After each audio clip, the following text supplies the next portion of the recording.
Good evening, everyone. Welcome back to another wonderful tasting with the Virtual Tasting Society.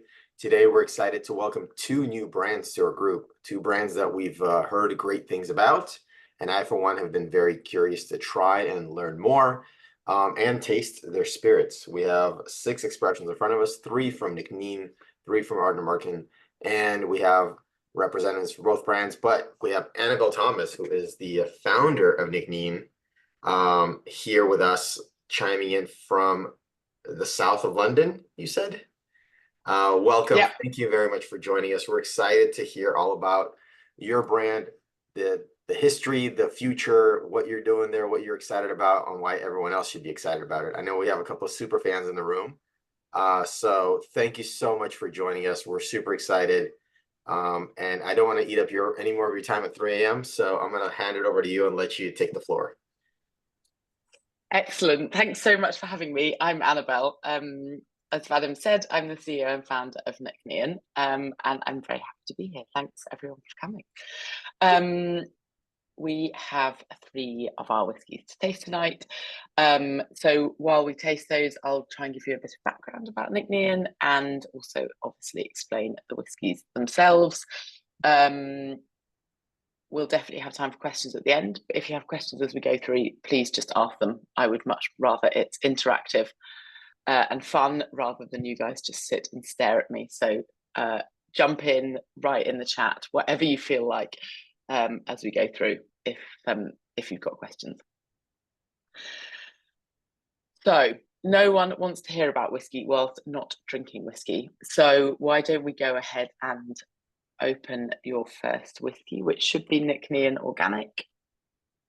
Big bottle looks like this. I know you guys don't have big bottles, but just so you know what it looks like. This is our flagship expression. It's the first whiskey we launched. It's the always available one.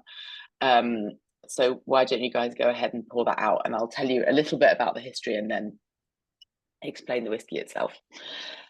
So my background is that I used to be a strategy consultant in the City of London. And that always causes people to ask how on earth I ended up setting up a distillery right up on the west coast of Scotland. So the history goes back to about 2011. It was a family idea. It's on my family's farm, right up on the west coast, very close to Ardnamurchan, just the peninsula south. And I always say that you can't be on the west coast of Scotland and not think about whiskey. It's like there is whiskey in the air. And we had this family idea to start a distillery. It was actually originally my dad's idea, and I took a sabbatical from my previous job in 2012 and said to my family, well, why don't I do some work on this distillery idea? Because we keep talking about it and not doing anything about it. So I did, and I did lots of research, including a lovely trip to Islay. And 2 really important things happened on that Islay trip. The first was that the evening before I left for Islay, I finally tried a whiskey that I loved, which didn't seem very important at the time, but obviously in retrospect, now we know how things have panned out, was a very important moment in my life. And the second was that while I was on Islay, I visited 4 or 5 distilleries. And what I felt was missing from those distilleries was kind of modern, creative, sustainable, forward-looking approach to whiskey. There was a lot of, we're doing things the way they've always been done. Tradition is enormously important in Scotch, and it's kind of got the industry to where it is today, but I felt there was also this need for this new forward-looking approach. And I guess that is what formed the nub of what's become the Nc'nean mission, which is to create a Scotch for the 21st century, one that's focused on sustainability and innovation. So that was back in 2012. I wrote a business plan that was focused around those 2 ideas, and eventually left my job in 2013 to focus on Nc'nean full time. We had spent a couple of years raising money, which was tricky because when you've just got a bit of paper and no whiskey, because without a distillery and a time machine, it's very hard to create any whiskey for anyone to taste. It's also a challenging investment proposition, a distillery, because you've got a big capital investment and then no viable source of revenue really for 3 years. And the other interesting thing was that at the time, no one really cared about sustainability either. But we managed it, and we built the distillery, and finally we started production in 2017. So we've now been producing for just over 7 years. So I'll come back to those two core missions of sustainability and innovation, but let's have a chat about what you are drinking. So, as I said, this is our flagship single malt. It launched in 2020. We actually auctioned our first 10 bottles for charity, partly because we were launching in the middle of the pandemic, and I felt that I really wanted to give something back to the community and some sustainability charities as part of the process.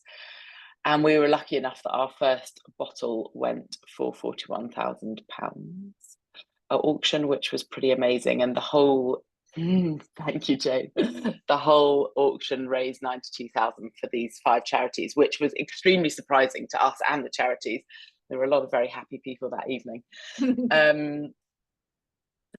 I had always wanted to create a whiskey that was light and fruity. And our philosophy has always been, if we create a fantastic spirit and we put it in fantastic casks, that we will create something delicious. So let me talk about those 2 elements of what you're drinking. So the spirit is totally key to us, and I'll come back to that later. But our approach is to take our time making the spirit. So we have a long mashing process. We use 2 yeasts in fermentation. We have a very long fermentation time, and we have a very slow distillation with high cut points on the stills. And our cask makeup of what you're drinking is 55% STR red wine casks, 43% ex bourbon casks, and 2% sherry. So in case you don't know what STR red wine casks are, they're shaved, toasted, and recharred red wine casks. Red wine mostly from Spain. And that process helps to rejuvenate the wood and make it a really active cask, but the recharring also caramelizes the red wine sugars that were in there, bringing kind of lovely spicy notes to the whiskey. So we talk about, although I would love to hear what you guys think of the whiskey, we talk about tasting notes of citrus, so a lovely kind of lemony flavour to it, peach and apricot, or stone fruits. And those 2 elements really come from our new make spirit, and spice. And as I said, that comes more from the casks. I'd love to hear what you guys think.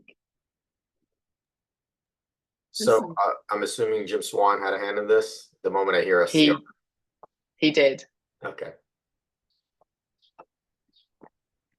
I think Sam Filmus has a thing for Mr. Jim Swan. Most of his brands had at one point had Jim Swan on the board.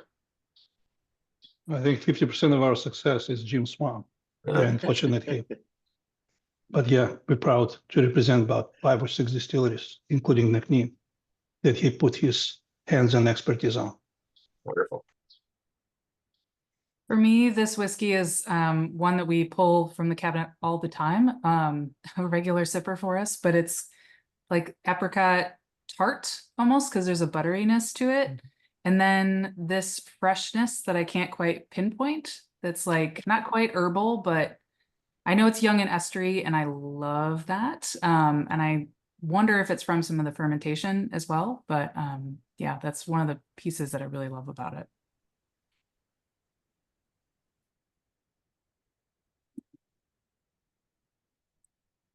I think that those floral notes is something that we get people commenting on a lot as well.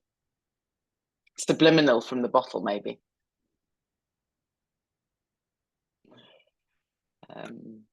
This is like, to me, this is the classic Speyside notes that I look for. Floral, sweet, fruity, like all the things that I want. Even though there's a big push right now to go classic Speyside, had a little bit of peat in it. That's not what I look for. That's not how I got into whiskey. So that's, to me, this is all right in my wheelhouse for me personally. I love the fresh laundry drying on the line, Jason. It's a great tasting note. I'm going to steal it.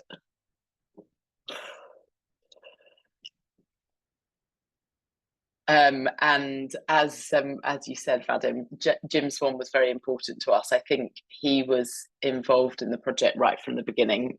Not being from a whiskey background myself, I felt it was very, very important to have someone involved who knew how to make delicious whiskey, because that's got to be central to any distillery. You can be as sustainable as you like, but if you don't make nice whiskey, what is the point? So we had him involved from 2011, and he helped us with all sorts of things, including, for example, our distillery equipment was made by a company who at the time was very new to the, in particular, the kind of coppersmithing scene in Scotland. And we were the first distillery that they made end to end. So they did everything for us, from the mill to the stills, and they've gone on to make lots of the new distilleries. But Jim was essential in giving me the confidence that companies like that were the kind of the real deal, but also essential in bringing his very unique and special approach to making great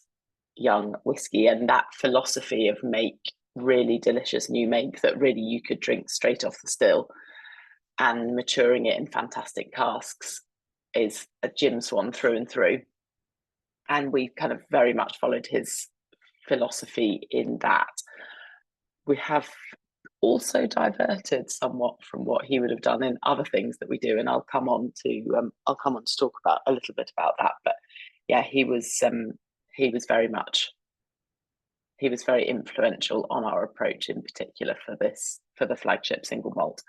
And very sadly, he never got to taste any of our spirits. So he came to the distillery in February 2017, when we had planned to already be in production. But as with all manufacturing builds, we were not in production on time.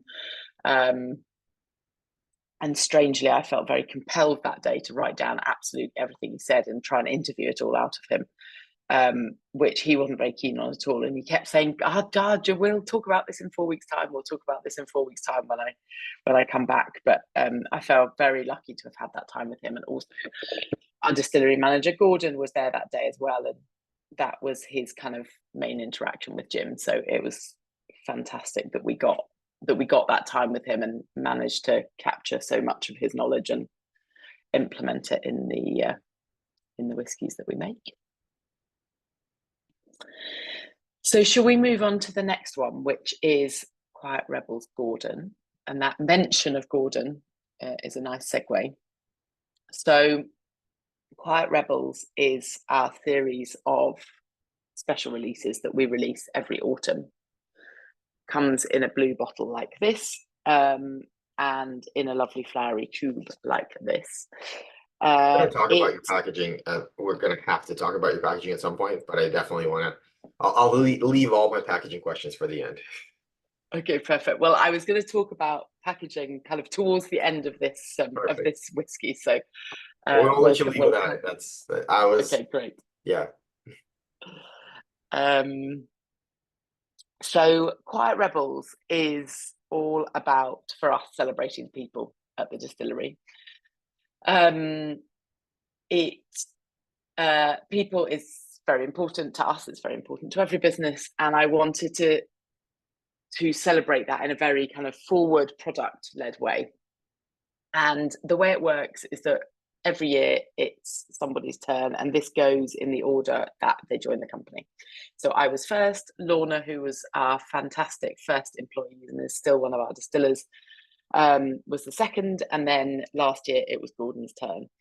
And whosever turn it is sits down with Matt, who's our blender, about a year in advance of the bottling, and they do a tasting together, and they talk about what they value in a whiskey. Matt figures out what kind of whiskies they like, and then using cask finishes and obviously the stock that we have in the warehouse, Matt tries to create something in their taste image, if you like. Obviously we can't recreate absolutely anything, but we create something that is as close as possible to what they love.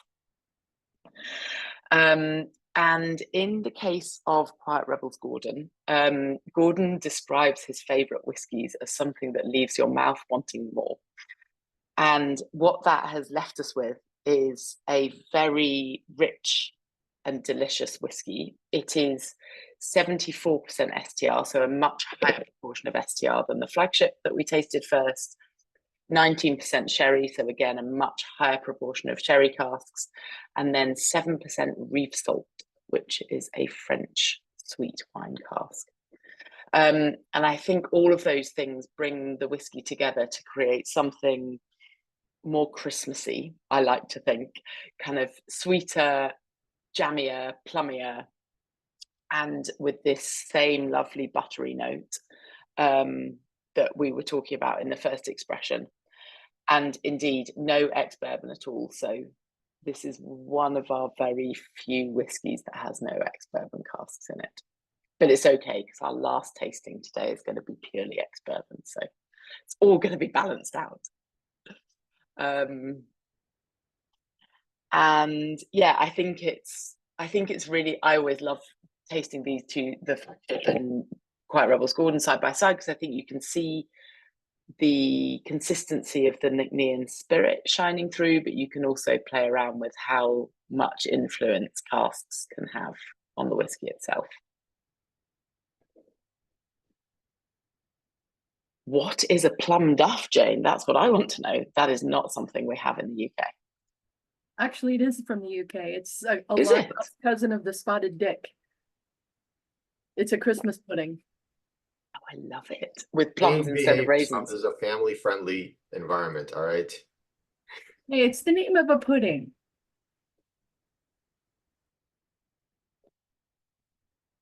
Okay, I'm going to look that up, Jane. Thanks. I'll have a good pudding with plums in it. So while you guys taste that, let me talk a little bit more about sustainability that I mentioned at the beginning. This has been very central to our philosophy since the beginning.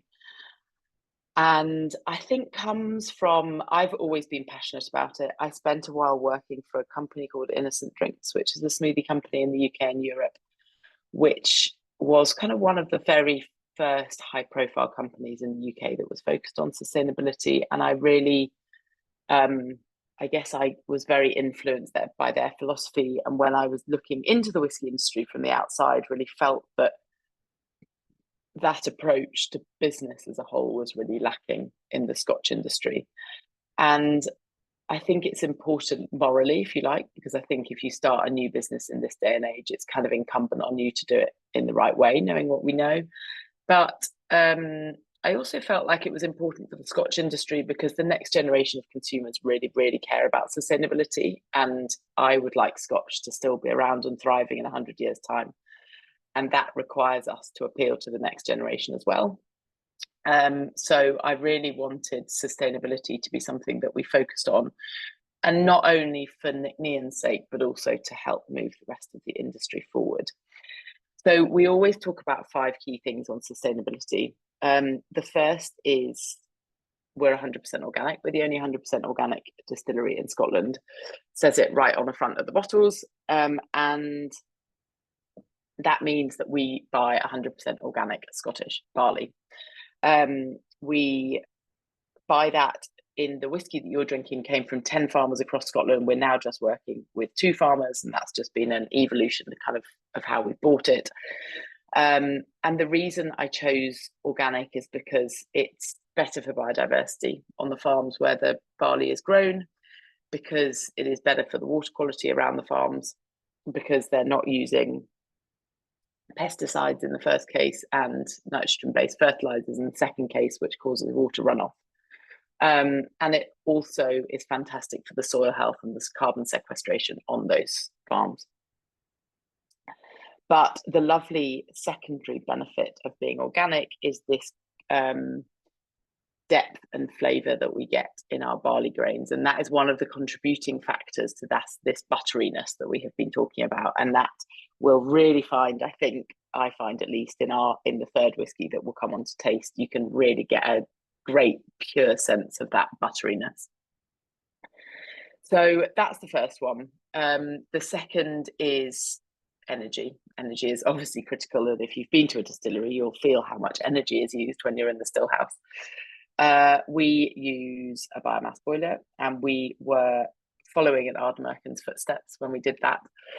We both benefit from having a commercial forest right on our doorstep. And I always say about sustainability that having that taking an approach that is right for wherever the distillery or whatever the business is absolutely key. There is no one size fits all approach. And we chose biomass because we have this completely local source of fuel. So our distillers are also wood chippers. Once they have settled the stills down and made the cuts and we're on to tails, they'll go wood chipping 3 times a week and bring the chip back to the distillery. So we feel very lucky to have that very straightforward kind of local source of renewable energy on site. The third one is water. Now, you could be forgiven for thinking that water is not the biggest issue on the west coast of Scotland because we do tend to have plenty of rain. But that is changing. We are getting drier spells, and I think being responsible and trying to minimise water usage is still key, especially for what is a very water-intensive industry. 90% of our water use is in cooling rather than in what goes into your bottle. And for that, we have a cooling pond. This is a very low-tech solution, but it is a closed-loop system that's topped up by the water from our warehouses, and literally warm water goes in one end and cold water comes out the other, and it's cooled naturally in between. We don't use any rivers. We don't use any mechanical cooling. The fourth is waste. Definitely the least glamorous of them all, but important to consider. And here we use a very traditional methods. So the draff, which is the spent grains, is fed to the cows on my parents' farm, and the liquid left over is spread on the fields. So again, very local solutions. And then the last one is packaging. So the first 4 that I've talked about, we obviously had to build in from the beginning. The benefit of being a whiskey distillery is that for the first 3 years, we didn't really have to think about packaging. But when we came to bottle our whiskey, this is our bottle. And there's a couple of important things to know about it. So the first is that it's made of 100% recycled clear glass. We were the first distillery, certainly in the UK, I think in the world, to bottle in 100% recycled clear glass. And the reason that's important is because recycled glass has much lower carbon footprint than normal glass. It takes less energy to melt glass into glass than sand into glass. It's as simple as that. We were told, much like many of the other things that we've done, that it will never work, that we're completely mad for doing it, that consumers will think it's terrible because it's got a green tinge to it and they'll never drink our whiskey. But we have actually found it to be very successful. And I think sometimes pushing the boat out and doing things a bit differently is the way that change happens. We also kind of everything else about our bottle is also reflects that philosophy. So our stopper is simply cork and wood, so completely compostable. The printing on the bottle is with water-based inks rather than hydrocarbon-based inks. The label around the neck is made of recycled paper. Even what looks like a plastic seal, when you take the seal off the bottle is actually made from plants. So we have tried to be as holistic as possible in our thinking about it. And we offer our flagship expression with and without gift, and Sam has taken completely without gift for the US, and that massively reduces the carbon footprint, again, of the packaging. So there we go. That's the sustainability side. You also make the damn bottle so pretty, I can't toss it out. Yes, exactly. So you have to make them into candle holders, olive oil pourers, and lampshades. And for a craft whiskey that is not $20, how dare you put a recipe for a simple highball on the side? Come on. I know, that gets people very exercised. But one of my observations about Scotch is that it has managed to put up all these unbelievably strong barriers and rules, which is just not very fun, because my view is that whiskey should be fun and people should drink it how they like it. So what we actually say on the side of the bottle is drink it as you like, but our favourite is whiskey 6, 2 parts Nc'nean, 4 parts soda water over ice with a mint sprig. And what we're trying to do, not just with that, but more broadly within whiskey, is try and break down some of those barriers that were created in the 80s, which says thou shalt only drink it neat, and thou shalt also be sitting in a wingback armchair with a tartan rug over your knee, and all the rest of it. And that recipe is one of our small ways of trying to do that. Annabelle, when did you become B Corp? We certified in January 22.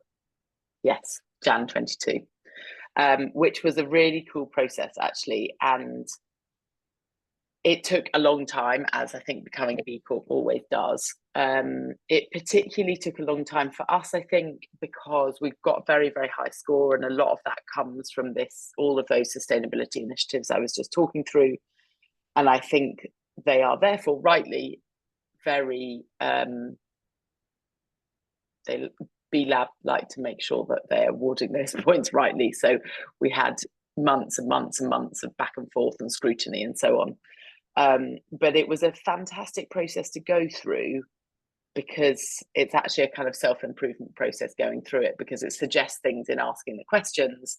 Have you, do you do this? Do you do that? And actually some of them are really hard to implement, but some of them are really, really simple. And it felt like we ended up, because a lot of the business, and less so the environmental sustainability side, but more so the people side, you kind of evolve as you go, especially with a whiskey distillery, because you start as a very small team when you're just in production. There was just me and 5 other people, and as the business grows, it's been really helpful to put some more structure and kind of better policies in place around the people side. And then once you're in, it's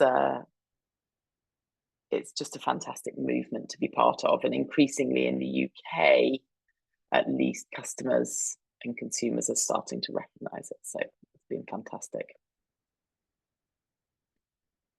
Although time flies, because we're now looking at our renewal process, which is up in January 25. So we have to go through the whole thing all over again, which is not something that, which is, it's going to be hard work, but it's the right thing to be doing. So any thoughts on Quiet Rebels, Gordon? Which do people prefer of the first 2 we've tasted? I think we're a house divided here. I prefer the original. Who prefers this year's edition of Quiet Rebels? I do. I love the rich and the sherried quality to it, and the spiciness and the viscous. I love it. It's great. The side eye from Anna was just classic. How dare you disagree? It would be boring if we all drank the same thing. It wouldn't it? We'd all have to make the same thing, and that would be really boring for us too. Right. But I will say that that Quiet Rebels, to me, I mean, when I first nosed it and when I tasted it, my brain went straight to a Dalmore, which I thought was kind of interesting. Which makes sense, I think, given the cask mix. Right. But no, it was great, and yeah, but that's definitely a Scotch I would have, after a meal. That's a dessert. Yes, agreed. Whereas I think some of the lighter notes that we were talking about with the flagship make it more of an any day drinking whiskey. Right. Any day that ends with a Y. Exactly. Only those days, for sure. Yeah.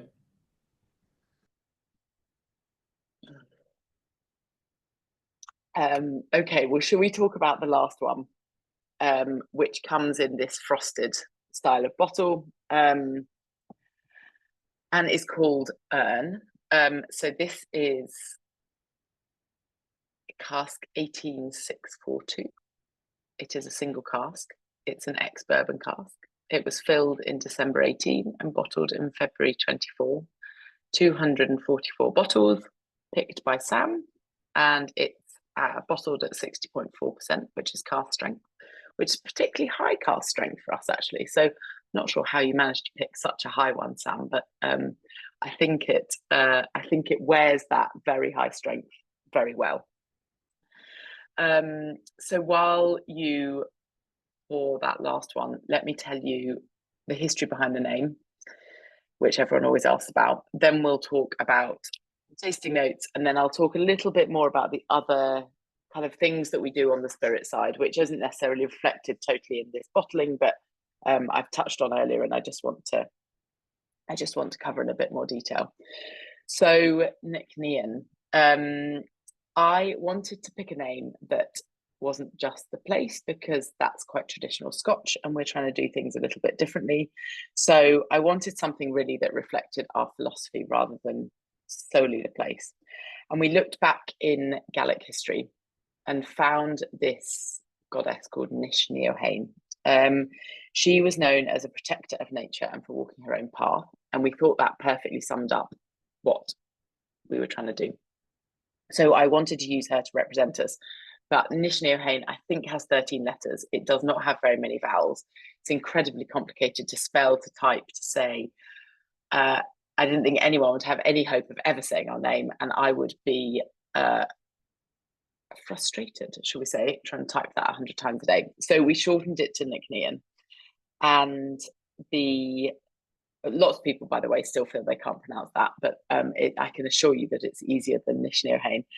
And the benefit of it is that we also get to talk about the fact that Nuc is the female equivalent of Muc. So MacDonald, a very common Scottish surname, for example, means son of Donald. Nuc means daughter of. So Nc'nean also translates as daughter of the divine, and she was also known as a queen of spirits, which is quite a lovely connection to whiskey. So we chose her to represent us. So that is the name. This cask, this ex-bourbon cask that we're tasting, I absolutely love. When I was in the States in February with this cask in hand, it got universally wonderful feedback. And in particular, I think the thing that jumps out to me about this cask, as I mentioned earlier, is the delicious butteriness of it. And that really shines through in our spirit before we even fill it into casks. It's really kind of mouth coating. It gives it lovely length. And yeah, I think it's just particularly evident in this ex-bourbon cask, perhaps because the ex-bourbon cask kind of wears itself very lightly on the spirit. And that kind of spirit side, as I mentioned earlier, is what we're really interested in. We describe ourselves as spirit nuts. I absolutely love the experimental side of spirit. I feel that within the whiskey industry overall, spirit has perhaps been under focused on. There has been an awful lot of focus on cask types. And as a result of this, in the distillery, we actually run multiple spirit recipes during the year. So we make different things depending on the season and depending on what we're interested in exploring. One of those spirit recipes is designed to be matured for a long time. One of those spirit recipes is in everything that you've drunk tonight, i.e. designed to be matured for a shorter time. And we also run what we call yeast trials, where we use different yeasts in our whiskey that have been designed generally for completely different alcohol categories like beer or rum or wine. And that allows us to create a kind of further breadth of flavors in the spirit before it even goes into casks. And we're not tasting it tonight, but it will be available in the States. That is all showcased in our Huntress seasonal release, which comes out in spring. It's also in this blue bottle, but in a different tube. And that seasonal release is all about kind of exploring the experimental spirit side of what we do. So watch this space. It will be in the US in a few months. I have to say, go on, Anna. Sorry. The woodland candy from last year is, I think, my favorite of all time. It is. I'm savoring it. It is so good. So I'm glad to hear that we will be getting additions in the future in the States, because I was like, oh my gosh, we need to get it sent for here. I love it. Well, and the good news is, talking of puddings, this year's one is called Orchard Cobbler. So it is indeed a treat. And Jane, when you were talking about plum earlier, that is exactly what the flavors that I get out of this year's Huntress. So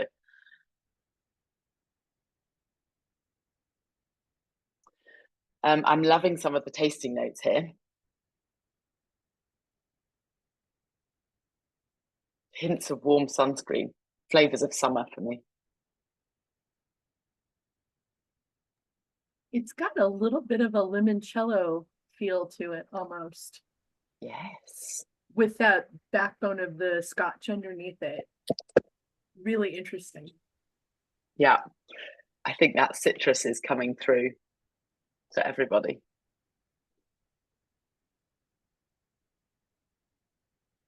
It was very easy And that- to select this cask, right, Andal?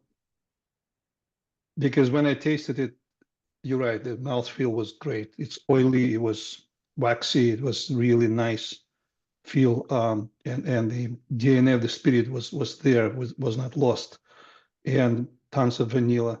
It just, I know that big part of what Nc'nean flagship is about is bourbon casks, so it just showed it in a little bit of a higher level as how far the distillery could go when it comes to the quality and the taste. So I was definitely not letting this cask go into your smaller or get lost in your smaller batches. That was our cask. Thank you for making it available to us. No problem. It's, yeah, I love showcasing the spirit like this in single casks. I think it's a really great way to kind of get to the heart of what it is we're trying to do.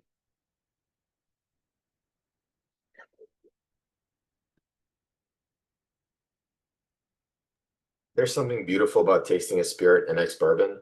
I can't remember who was it that first put me onto this, but you really get the taste of the actual distillate. The ex-bourbon gives you less influence than other casks do. So we're not tasting wine cask here, we're actually tasting it. I just want to taste the new make. This is a beautiful cask. Thank you, Sam. Yeah, we're big fans of tasting new make at Nc'nean.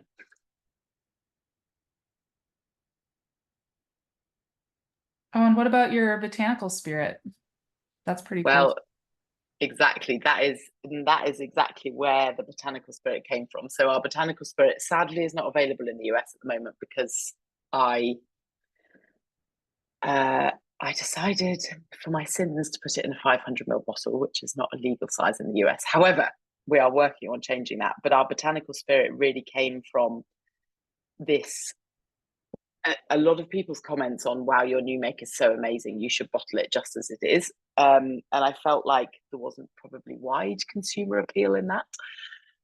But I'm a big fan of going out foraging and using kind of the natural resources around us. And I did that around the same time as we would started distilling and we were getting all these comments on our new make. So I started a project to see if I could combine the kind of natural bounty of the plants around the distillery, which is very very beautiful wild place, and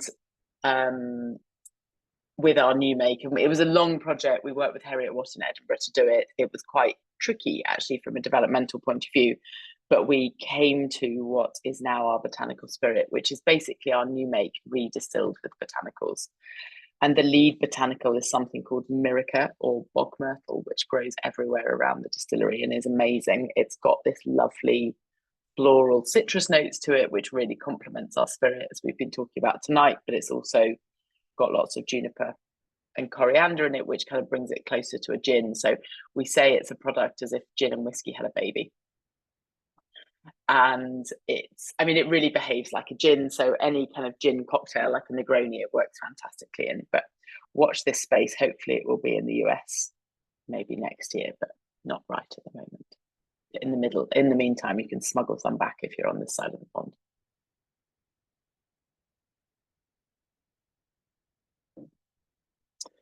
So those are all our whiskies.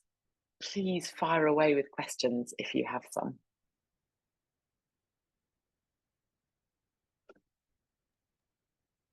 Did you have anything in particular in mind when you first started putting things together? Like, were you looking for a particular flavor, or did it just sort of come about naturally with what you had?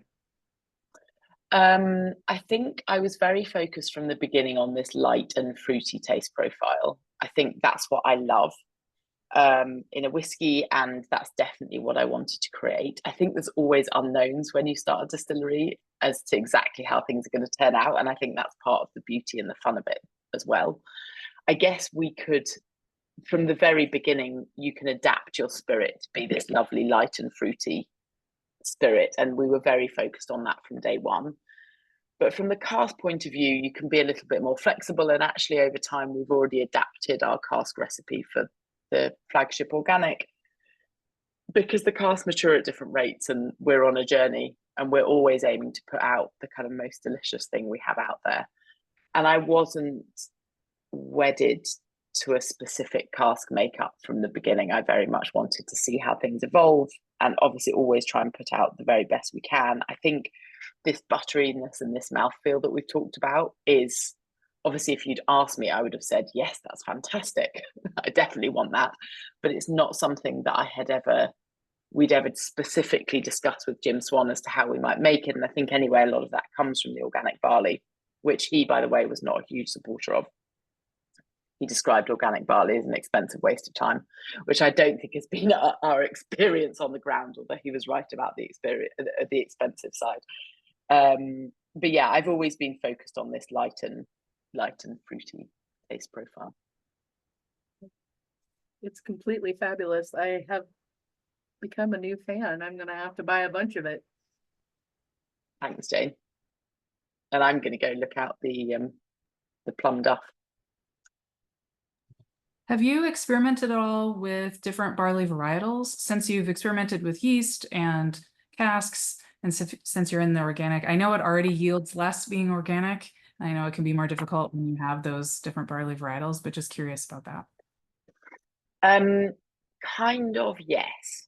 So for the first 5 years of production, was it 5 years? 4 or 5 years, we could not, well, our maltster could not malt separate farms separately. So we were getting a mix of 10 organic farms from across Scotland.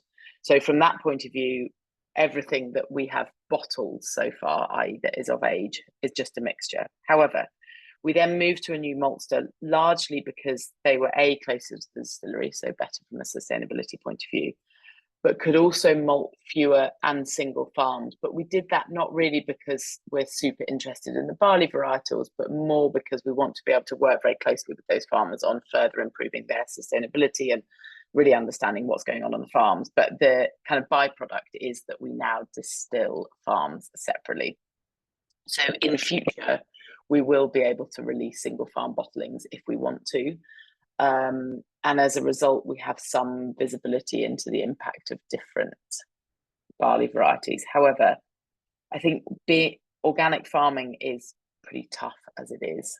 And so what we don't do is impose any requirements on our farmers to, oh, can you just have a go with growing this barley varietal or that barley varietal?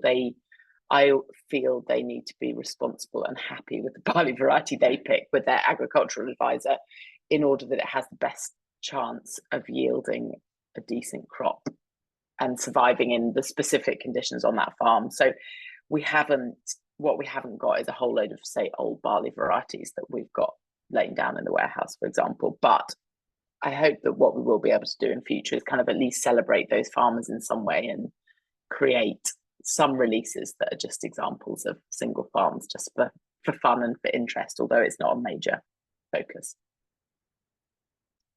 Yeah, I guess I was just thinking too, whether or not they do spring or winter barleys and how that would impact if their crop rotations or how they kind of manage any of that.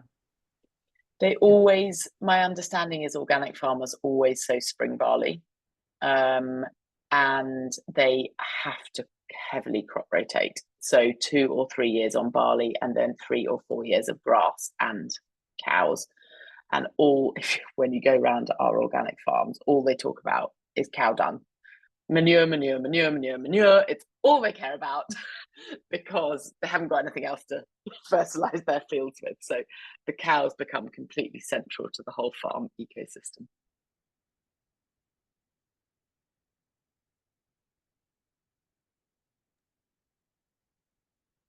When I was in Scotland, all I saw was sheep. Yeah, Tony pointed out. All I saw was sheep. Where are they getting all this cow manure from? They well, it depends where you were in Scotland. On the west coast, well, actually, on our farm we have both cows and sheep. I think you see the sheep more because they're greater in number, but certainly on arable farms, on organic arable farms, the cows are very essential. I don't think the sheep are as highly prized for their manure as the cows are.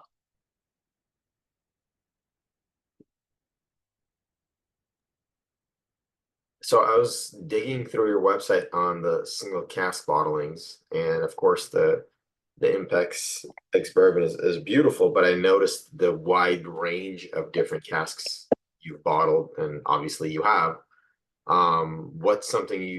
What's a cask that surprised you that you weren't expecting to be amazing and it was? And what's something you're excited for in the future? I think the most that's a very tricky question. I think one of our very early single casks was a tequila finish, which was amazing. So It started was as ex bourbon and finished in tequila? say again. Started in ex bourbon and finished in tequila? Yes, Okay. exactly. Almost all of our cask finishes have started in ex bourbon, just because it gives, as we were talking about, this kind of light touch, which means the cask finish is a more pure expression of that cask finish, if you like. And the tequila cask had these amazing kind of vegetal agave notes in it, which I really loved and found really interesting. We have lots of exciting ones in the warehouse as well. So we've got a cognac coming out in France this year, a cognac finish. We've got Calvados, which is again quite unusual and brings these lovely appley notes to the spirit, which I think complements what we're doing really well. But we've also got this French sweet wine, which is a bit like port, called Maury, Maury. We've got 6 of them in the warehouse at the moment, and they will be coming out in our next expression of Quiet Rebels, which will be coming out this autumn. So,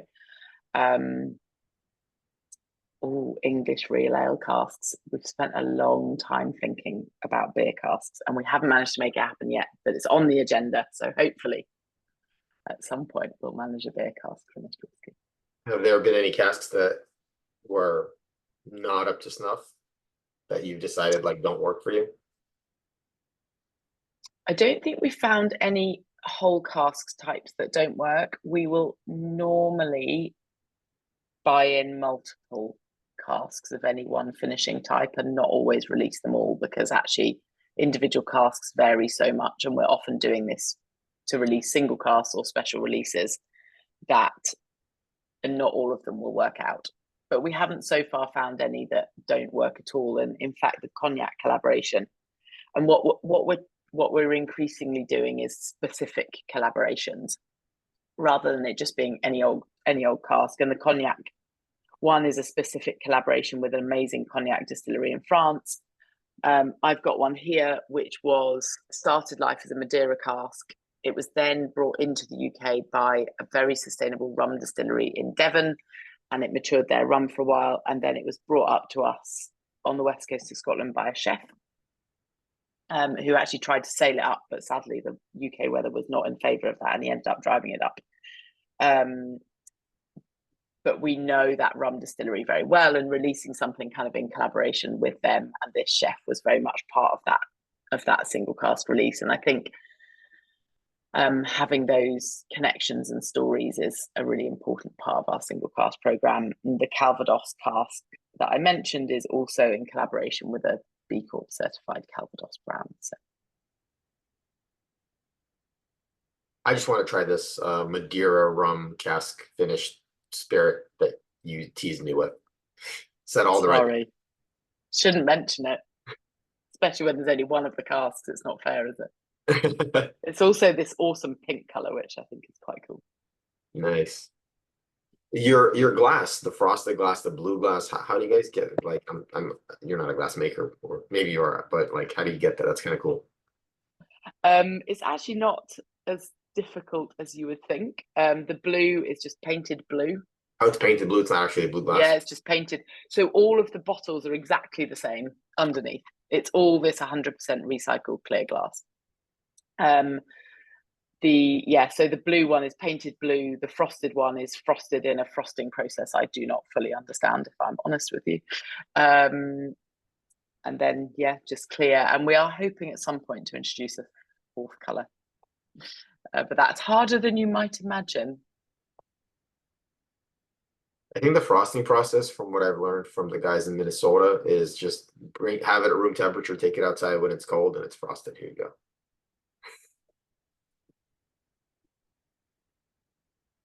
Easy peasy. Easy peasy. And who sits there and paints the bottles? They're gorgeous. Yeah, exactly. Hand painted. Everyone always asks if they're hand painted. It's like, yes, we have lots of small elves at the distillery hand painting every bottle. We were lucky with that process actually, because it is so that all of the illustrations on the bottle are plants that grow around the distillery. So we've got heather and hart's tongue and oak and some barley as a reference to obviously what actually makes the spirit. And they were all painted by this lovely illustrator called Charlotte. And we then were lucky to kind of find the technology and the decoration facility that could actually print at a kind of high resolution, in a high resolution way, this lovely original hand painted creations, which apparently was not possible 10 years ago. So our timing was good from that point. One of the cool things that Sam gifted me one of these, like, looked like a credit card, these flat pouches that were your 50 ml samples. Oh, yeah. You got to tell me what that. I'm over here making little glass bottles, and you're over here. I'm on Earth. You're on Venus already. Like, what's going on? Yeah, these pouches are really cool. We created them originally because they're really easy to post, especially in the UK. So we can get them to people very easily. They're obviously also very lightweight and they don't break. Go through metal detectors very easily. Not saying that's what you should use them for, but exactly, easy to smuggle around the world. So yeah, we wanted, at the moment, our minis look like this. So, and they're not in recycled glass, which makes us very uncomfortable. So we don't sell minis anywhere at the moment as a result. And we were trying to look for a more sustainable solution, and obviously the lightweightness of these pouches provided that. So yeah, we've made a lot of pouches, and they are fantastic for, you know, giving out to people, and you can just put it in your back pocket, ready for when you need some whiskey. However, we probably won't be doing them forever, because the disadvantage of them is that plastic inside is not easily or universally recyclable. So, as with many things on sustainability, it swings and roundabouts. But we are about to create 100% recycled glass minis, so that will then make us feel much more comfortable about sending glass minis around the world. if you discontinue the pouches, we're going to need to take all of those. Just send them to the Virtual Tasting Society. We will recycle them for you properly. Don't you worry.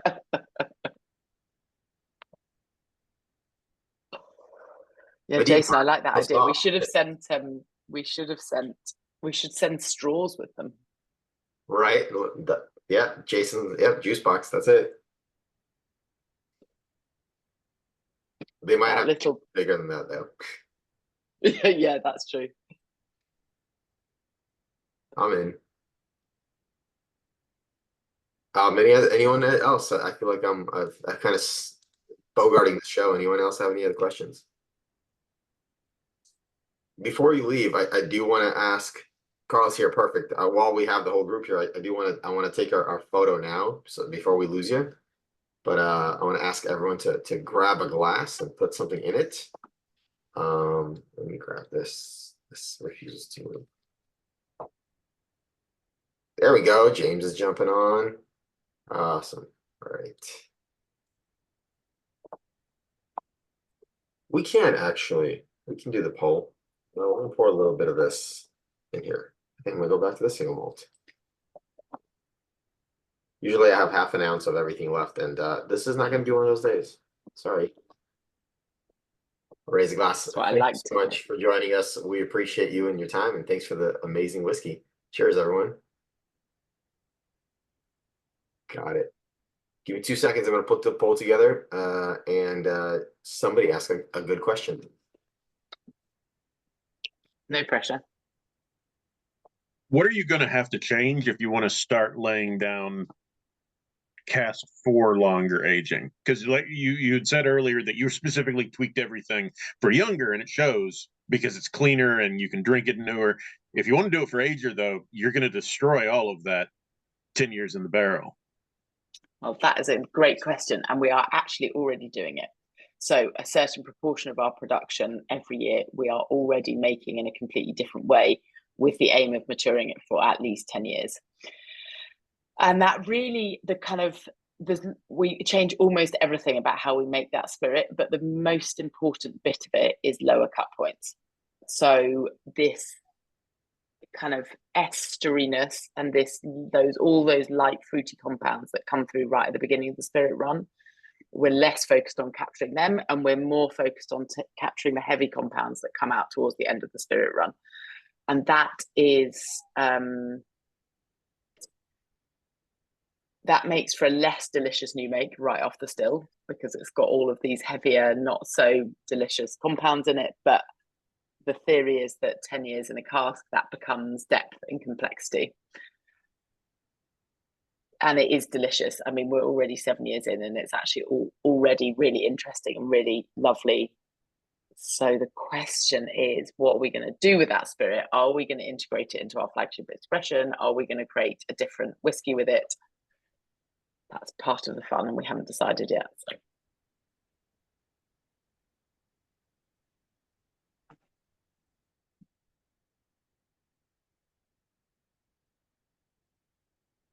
I don't know if this is going to be a fair poll. We'll see.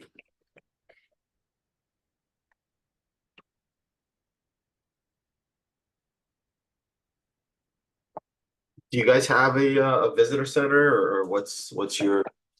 Yep, we do. Please come and visit. If you make it to us, you will be welcomed with open arms. Where are you? We are. We'll get more specific. Roughly halfway up the left-hand side. More specifically, 3.5 hours north of Glasgow, just south of Ardnamurchan. But if you drive from Nc'nean to Ardnamurchan, it takes about 2 hours. If you were to get a boat, it's about 20 minutes. And we overlook Tobermory on the Isle of Mull. So we look over the Sound of Mull to Tobermory. We're directly west of Fort William, where Ben Nevis is. But we are at the end of 2022. Did you have something open in 2022? We did, but were you in Fort William? I was, yeah. Well, we're an hour and a half from Fort William, so whilst it is our nearest town, it's an hour and a half, including a ferry, so it's not exactly around the corner. But yes, we've been open for visitors since 2017, actually. So if anyone's in the area, please come and see us. But it is quite a journey. From Fort William, you drive for a bit, you take a ferry, and then it's about an hour driving on single track roads. Or taking the ferry from Tobermory was delightful. Highly recommend Did you that. come on the Tobermory ferry? Amazing. Yes, we did that last spring and got a tour with Amy and met Gordon, and more importantly, met Doug. Yes. That's Cutest great. distillery dog ever, guys. And it's beautiful looking over the water. So yes, go do it. It's from Tobermory. It's not too bad. And you get to see Tobermory at the same time, which is an awesome place.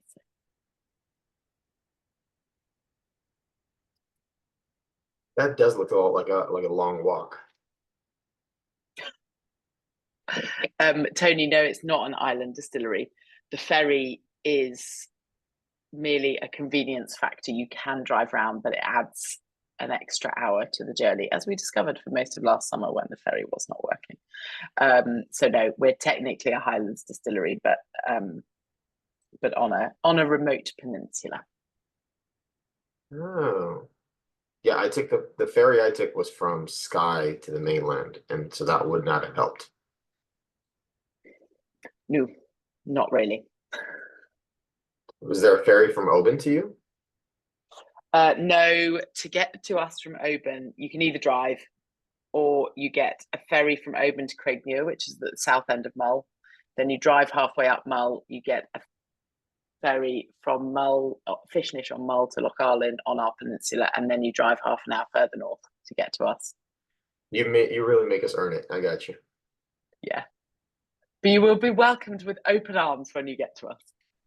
It's a plan. And you might just be able to get a juice box. Exactly. Open arms and a juice box. You know what? You're really twisting my arm here. All right, I think everyone has voted on their favorite expression. I'm going to close this out. Last 2 votes. Who are the holdouts?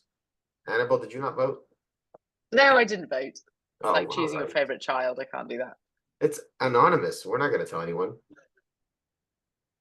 It's like polls at work where they're like, it's anonymous. Why haven't you filled it out? He's not even filling it out. All right, what do you think was our favorite child of yours? Ooh. Oh, I reckon maybe Ern. The answers are in. Quiet Rebels and Aeon tied. Neck and neck. Look at that. I totally thought the cast strength was going to take it by a lot, but wow. Well done. Yeah, we got 40% for Aeon and Quiet Rebels. I did the cast strength, and I actually thought it got really a couple of drops of water did wonders for it. But I could have done the other one just as well. I mean, I think for me, you'd probably a 47-53 kind of a split. And for Ilana? I would probably have to go with the first one. So I was on a different. Ilana doesn't care for the sherry cask. Yeah. So. Fair enough. So yeah, they were all spectacular. Thank you, Annabelle. That was really delicious. Normally I go for the sherry cask, but I had to go with Gordon's there.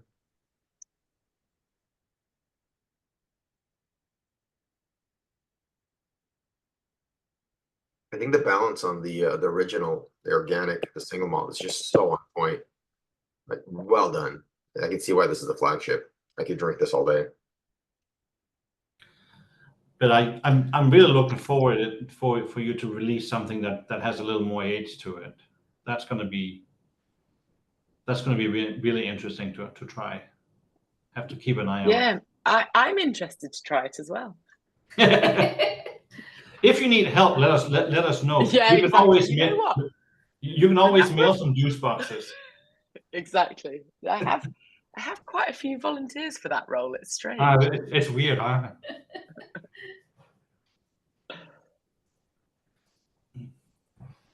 Awesome. Any other questions? Anyone else?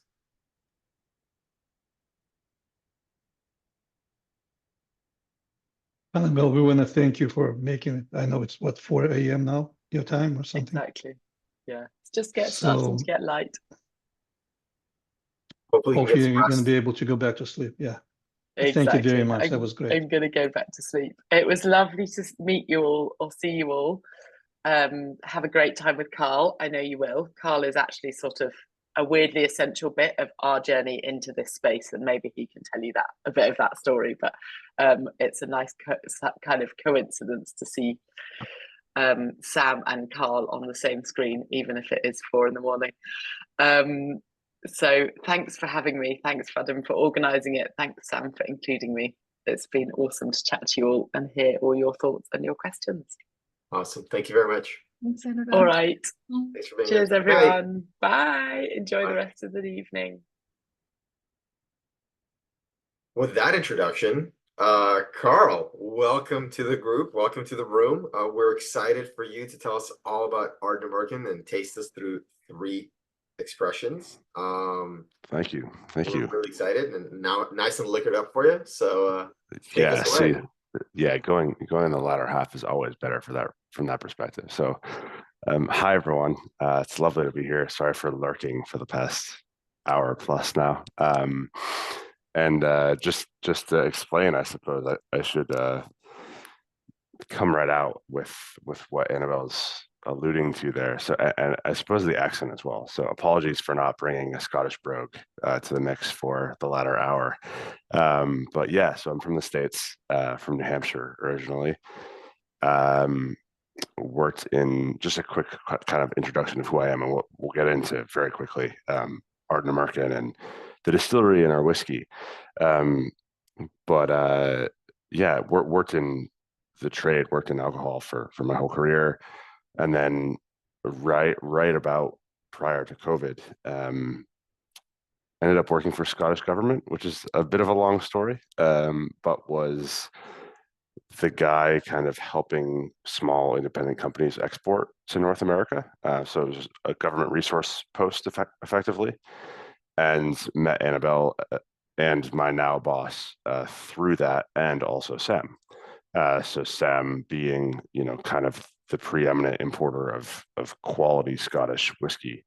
I would argue certainly, as certainly the importer now of both Ardnamurchan and Nc'nean, among many others. I met him in that role, and then timing worked out, and now I've joined the team at Ardnamurchan and Adelphi, actually almost precisely a year ago. So I moved to Scotland, yeah, May 30th. So not a year ago yet for you all, but 4 a.m. here in Glasgow. It's officially May 30th. So yeah, literally exactly a year.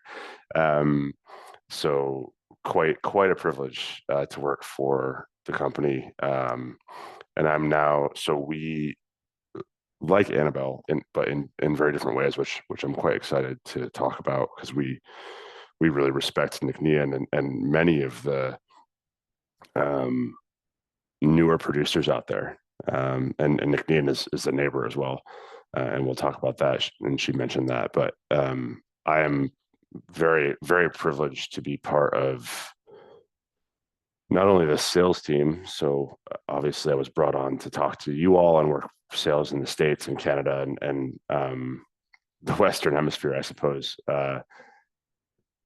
generally, but I've also now been folded into the blending team. So I have a hand in kind of every drop of liquid that goes into an Ardnamurchan bottle. And that's something that we differ from. Our managing director could very well, based on his background, be a master blender, as many brands like to call it. But he folds in the whole sales team. So I'm one of 6 that is on the blending team as well. So anyway, that's kind of who I am. But is there any initial questions, or should I dive right into the distillery, or what would be the best route? Should I just crack on there? Cool. Lots of thumbs up. So I'll just keep talking. I'm always self-conscious about just speaking for long stretches without seeing if anyone has questions, but I'll keep rolling. So Ardnamurchan. So we're a little bit different from Annabelle and from Nc'nean in that we have what I suppose would be a parent's company. So we are owned, or rather we operate within the construct of Adelphi, and Adelphi is our independent bottler. So we have been doing independent bottling for 3 decades, effectively. We celebrated our 30th anniversary in November, had a big old shindig, drank a lot of pretty tasty whiskey. It was a lot of fun. The short story is effectively my boss, Alex, our managing director. He came on 20 years ago in 2004. Adelphi goes all the way back to 1826 as a brand. But that's probably a longer story, and I want to get into the drams and make sure you guys are able to enjoy those, and we can discuss the actual liquid. But it is important as sort of a foothold in how we make whiskey. So Alex joined in 2004. Pretty quickly I would say, and this is not unusual for Alex, and I would say, I think Sam would probably corroborate that, but he's a relatively prescient individual when it comes to the industry. So he kind of saw the current craze for whiskey generally, whether it's Scotch, bourbon, world whiskey, which is really taking a pretty strong hold. So he presented to the board of Adelphi kind of a few options. There were a few that, in retrospect, maybe they should have gone with, right? So one was stop buying whiskey, sell and or drink everything they had in warehouse and call it a day and move on to a new career, which on a level sounds pretty appealing, because you can imagine what they were able to source back in the aughts was very different from what you can get today. Fortunately for me, and I would argue for maybe all of us, the ultimate decision was to build a source of liquid, and that was how Ardnamurchan as a distillery was born. So that kind of idea came to pass in 2008, 2009. We broke ground in 2013, and first distillation was July of 2014. So we actually are in an exciting position where we turn 10 years old as a single malt Scotch producer this year. So we will have a celebratory, bottling. That'll all be really, really exciting stuff. But we new built rather than purchasing an old mothballed or defunct distillery. We new built on the Ardnamurchan Peninsula. That was largely based on where two of our primary shareholders had land on Ardnamurchan, and we kind of worked through some sites that would work for a production facility. And that was the nascence of Ardnamurchan as a distillery. So we're now 10 years on from that. And that's the start. I'll get into whiskey, and then we can talk a little bit more about who we are and how we do things. But I want to touch on the first dram. I believe, I just want to make sure. Yeah, thanks, Sam, for dropping in the chat. I want to make sure I had that right. So your first dram, hopefully, I'm kind of hoping that you've all maybe nosed it and or tasted it before I've started talking about it, because this is actually a blended Scotch. And I'm not sure how many of you have maybe tried it prior to tonight. Perhaps none of you, which would be fine. In fact, great for me, because then I can talk about it fresh. But last year we launched this product worldwide. So we're in 44 export markets. And this is called McLean's Nose. And it's actually, in a lot of ways, or geographically, a perfect segue from Annabelle.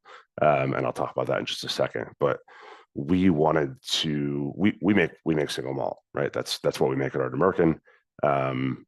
And that's also the root of Adelphi is qualitative first and foremost.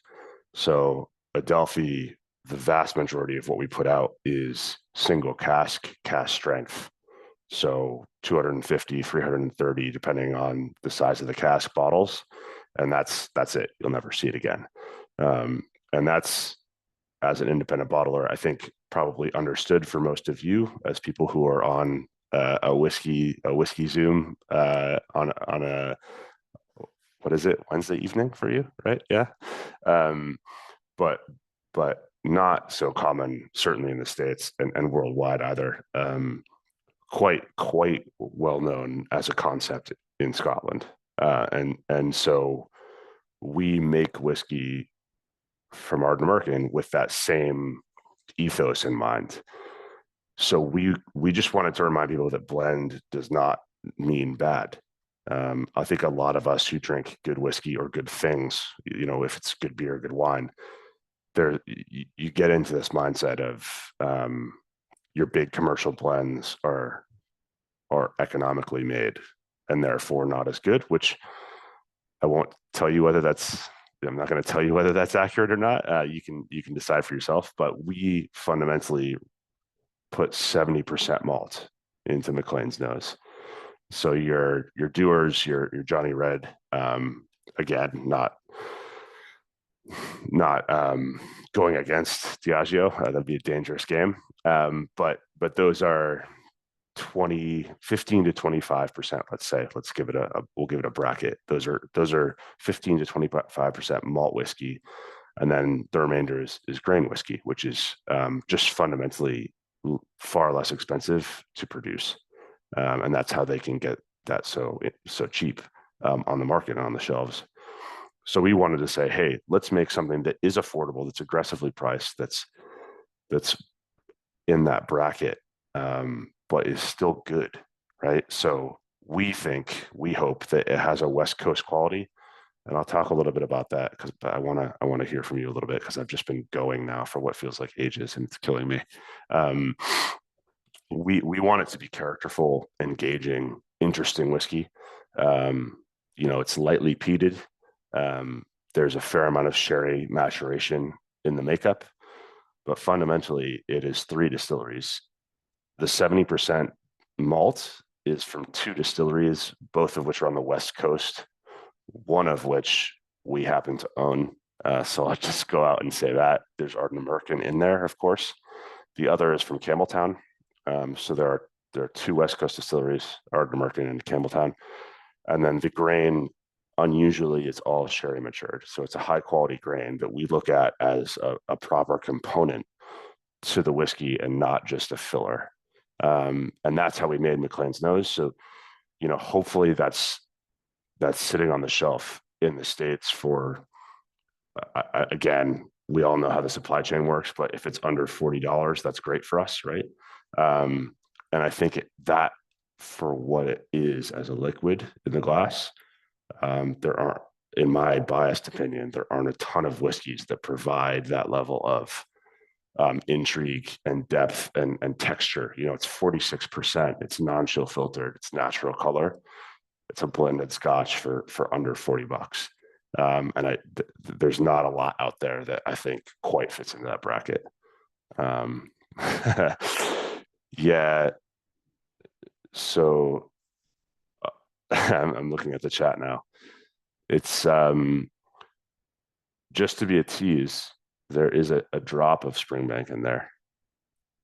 But it is teaspooned Glen Scotia, if that means anything. So yeah, it's predominantly Glen Scotia with a very tiny touch of Springbank.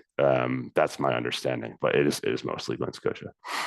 That's for me to you verbally. I can't put that on a label. From a commercial perspective, vanilla cotton candy. Yeah, I'm in for that. That sounds all right. So it's 3 distilleries producing the malt. Correct. Yeah, and I should just caveat that with, we actually kind of leave the only thing that we don't do from an ultra transparent. No, it's still ultra transparent because I just told you it's Glen Scotia, which is arguably not a great idea. But we leave it open to incorporate other whiskeys for future batches of McLean's Nose. So that is, we want to maintain the character and the profile of the brand of McLean's Nose. We're happy with it. It's gone quite well as a concept. But that's not to say that we won't fold something else in that we have access to or that we think fits kind of where we're going with it. So we're not committed to it only being those 3 going forward, but we'll be very transparent about if we do make that change, that will be evident on the QR code, which I will talk about with regards to Ardnamurchan as well. That was a lot. Sorry. Initial questions: do we like it? Do we have? Feel free to not like it. Like, I will not be offended. I actually did a tasting like 6 hours ago in Edinburgh. So had some great feedback from someone who just wasn't into sherry casks, and it was a fascinating conversation, and I loved it. So don't feel like you have to enjoy it. Well, my wife here that doesn't like sherry cask likes this one.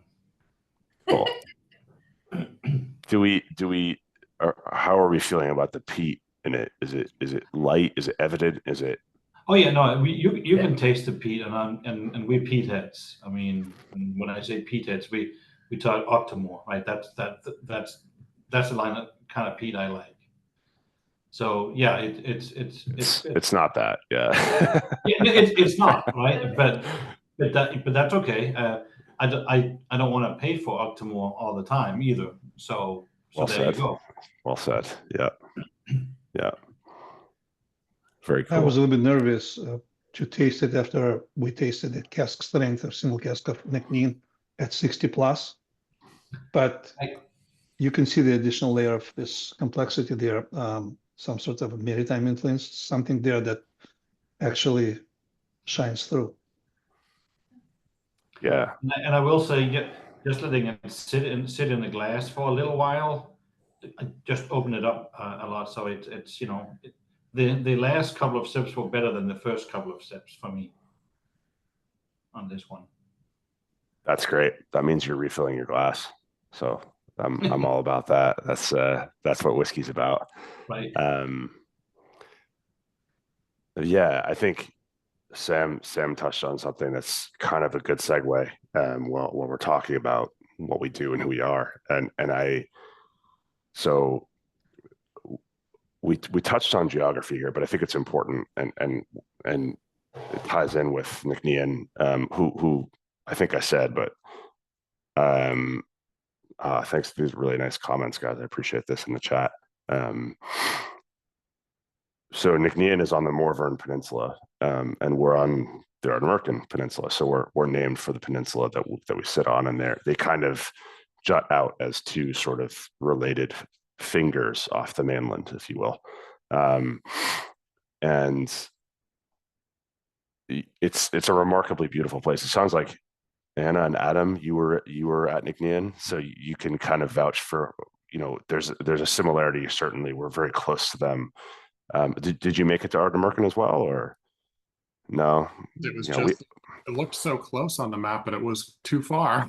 Yeah, we all make mistakes. It's fine. You can come back. That's quite acceptable. Yeah. So no, jokes aside, Morvern's stunning, and so is Ardnamurchan, and I think that sort of relationship with where we sit in Scotland is a fascinating part of how we're both incredibly similar and incredibly different, in lovely ways on both sides, right? So we embrace the sustainability piece as well. So Annabelle mentioned the biomass boiler. So renewable forestry 2 miles from our distillery. So the phrase we like to kind of employ here is circular economy. So if you've been to Morvern or Tobermory or the deep west coast of Scotland, single track roads, etc., it's remote. It would be a real shame to build a distillery in the 21st century and ruin a place that is as beautiful as that. And I think Nc'nean was absolutely spot on in doing that. And I think we're trying to do the same thing. So we use a very similar biomass boiler. There's no oil on site at Ardnamurchan whatsoever. We don't have a backup boiler. So in addition to that renewable forestry, and an interesting bit that I think a lot of people don't talk about, there's a huge amount of foreign pine in Scotland that was planted in the 20th century for timber, planted with the idea that it would grow quickly and then be sellable. So that's what we're cutting down, and we're replanting at a 2-to-1 rate. So for every tree we use as renewably harvested wood chip to fuel our distillery, we're replanting native species to the peninsula, so that old growth, well, you can't replace an old growth forest. That's the definition of it, right? But we're reintroducing native species, traditional species from Ardnamurchan, from Morvern, from the Northwest to the peninsula. So we acknowledge, right? You are still cutting down trees. We get that. It's not ideal, but it is certainly exponentially better than trucking oil onto a remote peninsula and back and forth and back and forth. And so we're trying to create this local circular economy. We also, Annabelle talked about cooling water being a huge source of water. Our cooling water comes from a stream off the hill that the distillery is built on Ardnamurchan. And we use that same stream. We have a hydroelectric generator. So between hydro and solar on our warehouses, we have 6 warehouses with solar panels on them. We actually feed more into the grid than we take, even as a production facility, most days of the year. We've talked about going off grid. If the frank issue is, if you do that and there's a west coast of Scotland storm, which happens relatively frequently, you're faced with the idea of not producing whiskey for a multi-day stretch, which is not great for yields. So we are still a business. So we don't go off grid, but we do put more energy in than we take more often than not. So just a little bit more about kind of kindred spirits, pardon the pun, I suppose, of trying to do things the right way when building a distillery in the 21st century. It's going to be difficult and expensive for a company like Lefroy or Glenlivet, who have been going, I think, 1824 in both instances, so 200 years for both of them. That's going to take some serious retrofitting, and they're doing it. They're going to be required to do it. We had the benefit, as did Nc'nean, of initially building with responsibility in mind. So we try to take that on board. Should I maybe shift to whiskey too? Sorry, I'm behind on chat woefully. Carl, if you don't mind, I like your story about the name and the label and all this. Can you take us through this, please? Yeah, absolutely. Thank you, Sam. Appreciate that. So that's another good tie-in to Nc'nean. So McLean's Nose is a double entendre in many senses. So we, for one, we've worked for almost 3 decades with a bit of a whiskey legend named Charlie McLean. He's written over half, I think it's 10, 11 books about whiskey. He's kind of a household name, certainly in the UK and Europe. And he was actually director of Adelphi in the 90s, which a lot of people don't know, but he's just kind of one of these guys. And we turn to him if we ever have a question about a future step that maybe Alex would like to bounce an idea off of someone else. Or, a whiskey that we are looking to launch, trying to gauge his idea. And he's also known to love a blend. So that was how that came to pass. We decided to make a blended Scotch. Was it's an homage to Charlie. However, the other homage is to the peninsula. So if you drive another 6 to 10 minutes, depending on how familiar with the roads you are, you come to this. Yeah, thanks, Sam. I have some here as well. So that's kind of focusing. Come on, camera. We'll see if that gets there. There we go. So this is a local artist's depiction of McLean's Nose, which also happens to be a rocky outcropping on the peninsula, and it juts into Loch Nc'nean. For those of you that are map-minded, Loch Nc'nean starts just at the point where the Sound of Mull, so Tobermory. If you go farther west on the Ardnamurchan Peninsula, you'd be looking south across a coastal sea loch, or effectively a fjord if you're feeling Norwegian about it, to Tobermory and also to Morvern. So Morvern, where Nc'nean sits, is across Loch Nc'nean, which is right across the street from our distillery.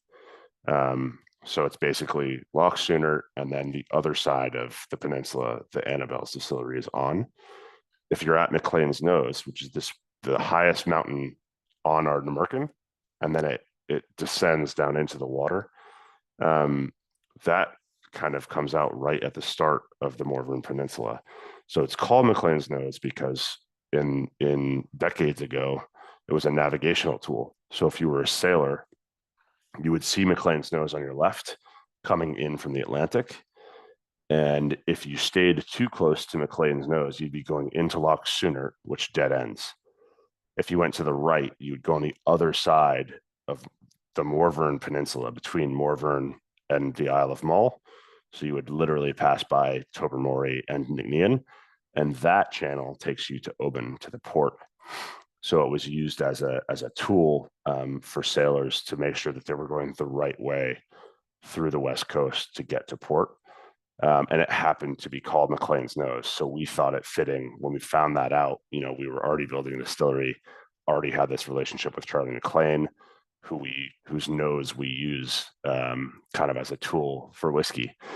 So a little bit of a nod to both bits there. I guess I may as well dive into whiskey too, which is our core single malt. Just making sure that that's accurate, but I think it is. So Ardnamurchan, this is actually probably ever so, that's just not working, is it? It wants to see my face, which is a mistake. Anyway, you've got it. You have the whiskey. Thanks, Sam. So Ardnamurchan, this is our flagship. So similar to in terms of a business practice, the first whiskey that Annabelle showed to you. So this we have in all of our export markets across the UK, et cetera. And I think this is where, while we're very similar in terms of our commitment to sustainability, this is where probably we differ from Nc'nean. So Annabelle talked a lot about her very delicious, lighter, fruitier spirit. We stylistically wanted to create a spirit that has more weight, more ruggedness, and that's what we tried to do. So we also worked with Dr. Jim Swan. He is indeed a legend. As Sam mentioned, there are a lot of people in the whiskey industry that would not be very far at all without his influence. But I think, as Annabelle said, it's important that any brand takes his guidance and also diverts from his guidance when appropriate. So we have our own sort of legend, which is very fortunate for me and for us as a company. Alex is very soft-spoken in most ways, but he is quite a revered individual in whiskey. He's a master of the quaich. He's been known and doing it for a long time at the helm of Adelphi. He worked for Nc'nean and Brooks way back when.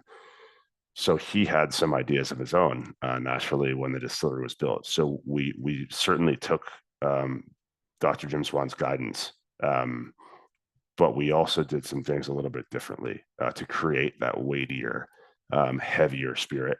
And that is, I think that's a fundamental difference, and I would say kind of fascinating and amazing difference between us and Nc'nean. And I love both spirits, but we tend to use more peat.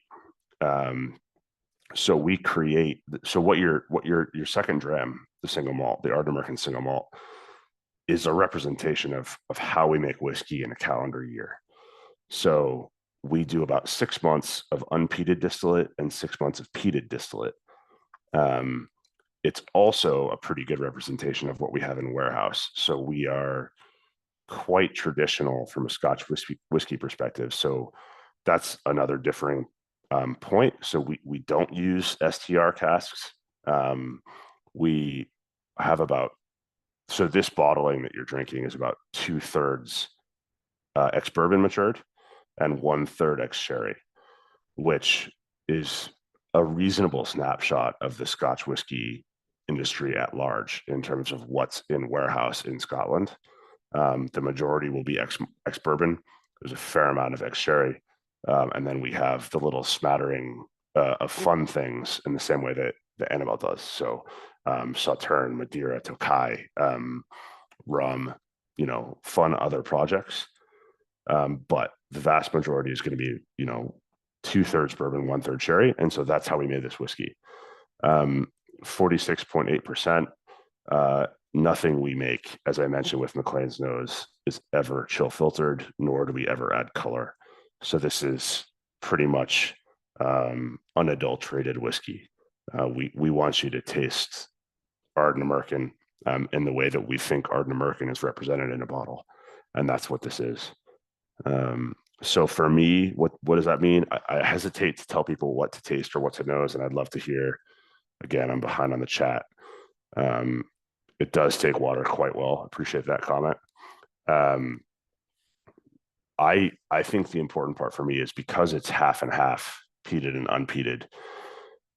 The smoke is never overwhelming in this bottling. So we're trying to create something I would say that's more akin to Springbank or Highland Park or Benromach in terms of where the peat level sits on your palate. It's a part of the whiskey, but it doesn't subsume other really important parts of the whiskey, which for me are fruit. So maybe not quite as orchard fruity as the Nc'nean, although, feel free to tell me I'm wrong. That's fine. But also we really hope that there's a salinity. So that's a thread that we're starting to find in our whiskey, even as, just shy of 10 years old. And if we can maintain that, then we're doing something right to keep that salinity a part of our whiskey. But yeah, that's our single malt, 46.8% that you're drinking for your second dram. Any questions, comments? Would love to. We're quite straightforward as a company, so please don't hesitate. If I don't have the answer, Sam may well, and if neither of us do, I will get it and get your contact information.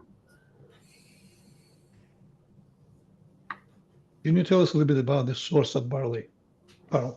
Yeah, absolutely. Yeah, so another piece on the sort of sustainability track and maintaining quality. So Adelphi as sort of the parent company is based in Fife, which is just for those that don't know or are less familiar with Scottish geography, basically just across the Firth of Forth or from a coastal delta from Edinburgh. And that's where the office sits, where our Adelphi warehouse and our bottling plant sits. Fife is tremendously good for agriculture. So there's grains of all sorts grown there, very much including barley. So we grow close to 70% of the barley that we use at Ardnamurchan on site on Adelphi property in Fife.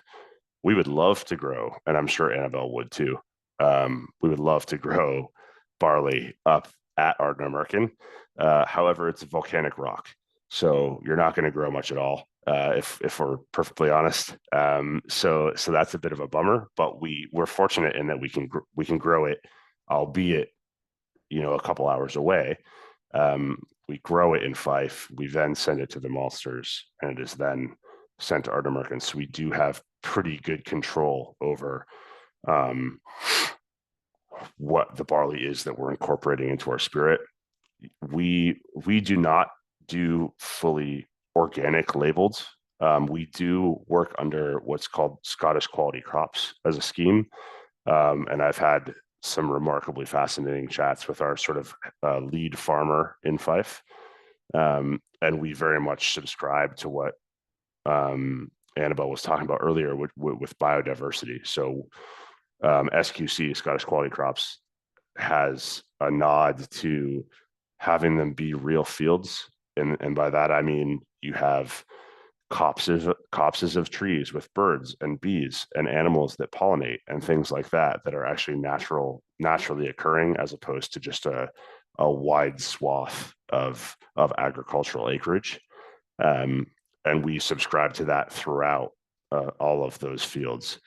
And we also rotate crops very heavily for the quality of the soil. So we do all of those things, and that will influence kind of what the barley varietal is. So when you scan a bottle of Ardnamurchan, when you have that QR code, that's part of what I was talking about with making kind of old school styled whiskey, but with a 21st century twist to it. So sustainability is a big part of that, but also transparency. So we're telling you what type of barley we used in that batch. We're telling you the cask number. We're telling you literally what style of cask that was, who distilled that day. So we try to be as clear as possible with how we're making the whiskey. Similarly, if you just want to pour yourself a dram on a rough Thursday when you get home from work, that's cool too. That's absolutely fine. So we try not to be pretentious about it. We want the whiskey to be tasty and for you all to enjoy it. But if you want all of that information, we also want to make sure that it's available. And that includes, the source of our barley, which is actually, to Sam's point, I think we don't talk about it quite enough. That's a fairly unusual thing that we have direct control of the majority of the grain that goes into our whiskey.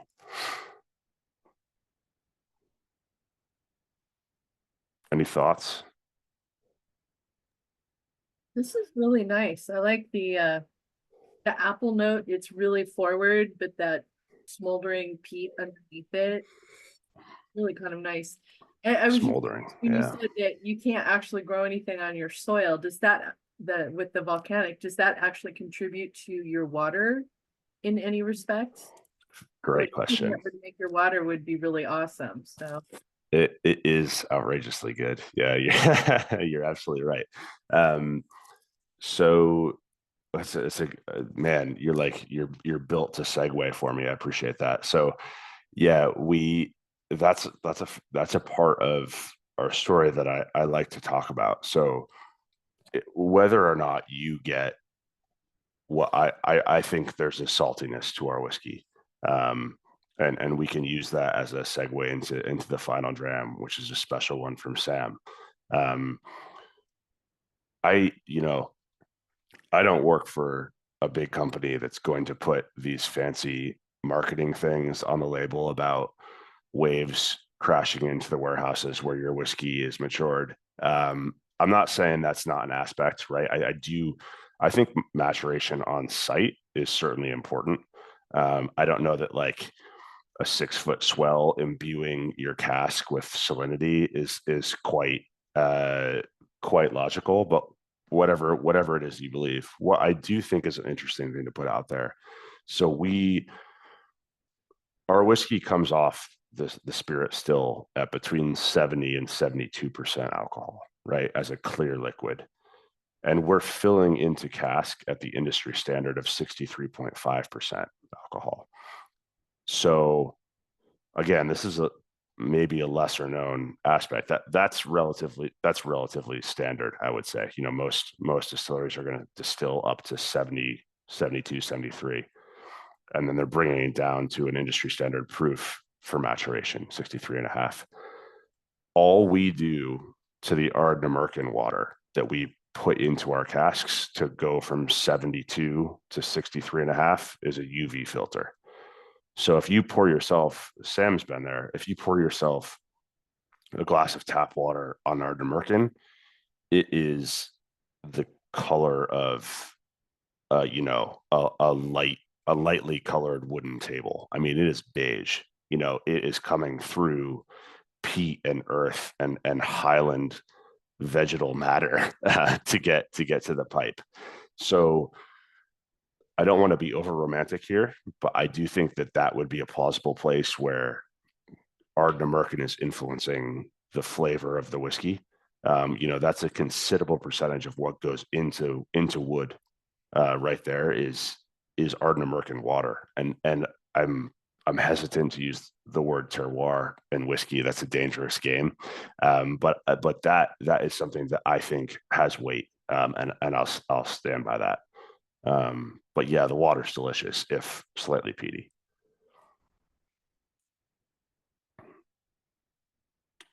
So maybe with that, I'll just, and again, feel free to cut me off and just fire things in the chat or anything. Tony, thanks. I love all of these. That's brilliant to see. And actually, I should mention with Jason's note. Jason's been just absolutely killing it with tasting notes all night. So appreciate that, Jason.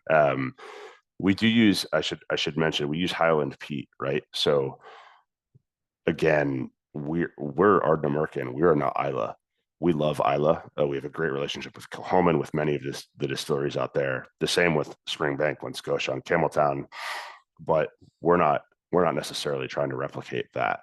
So we use Highland peat from our maltster, and we peat that by and large to 30 parts per million.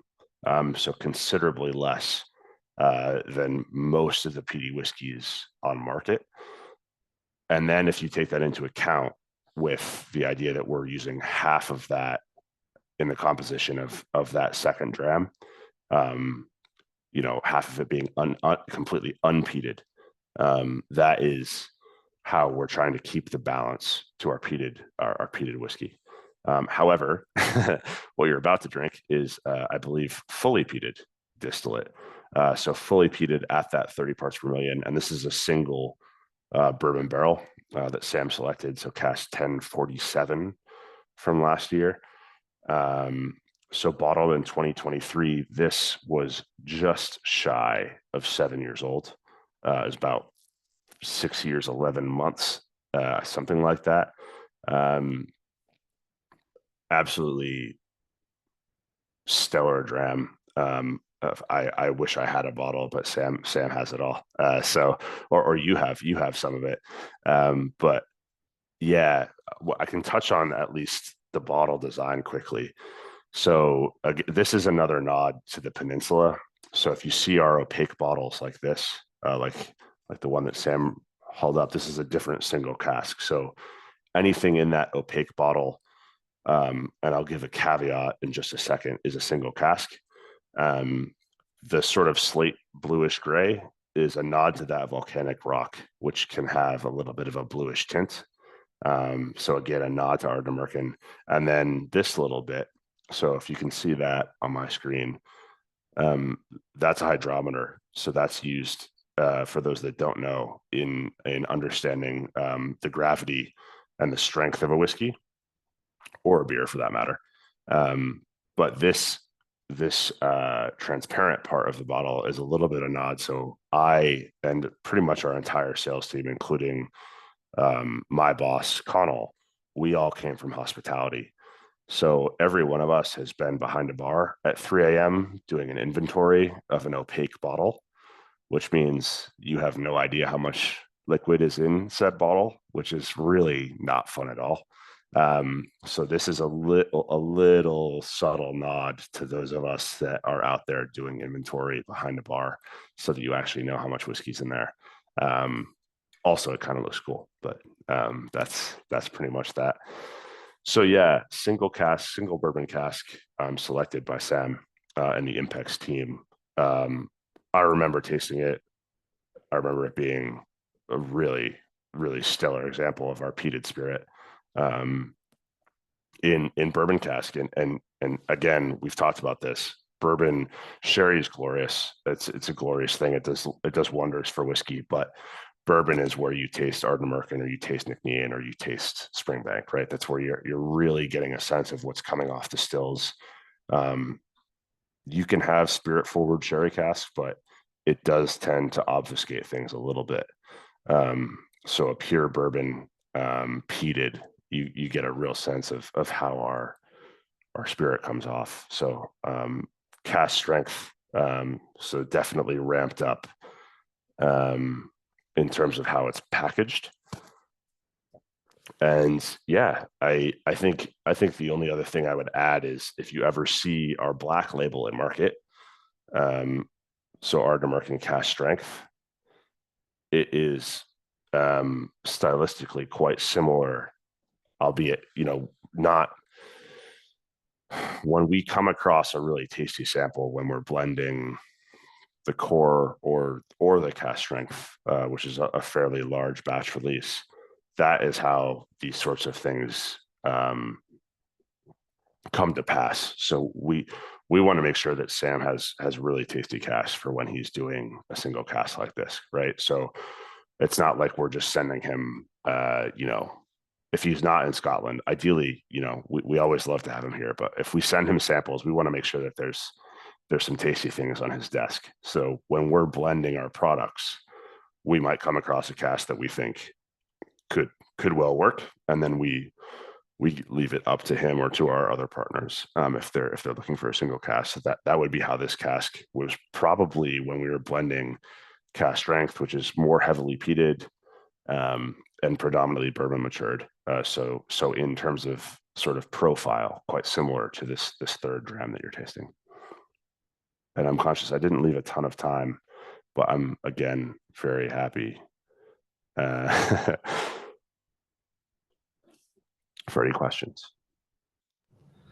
I thought this was interesting because I didn't get any peat on the nose, but I definitely got it on the palate. Mm-hmm. Yeah, I think that's not uncommon, especially with Highland peat and especially with a lower peat level.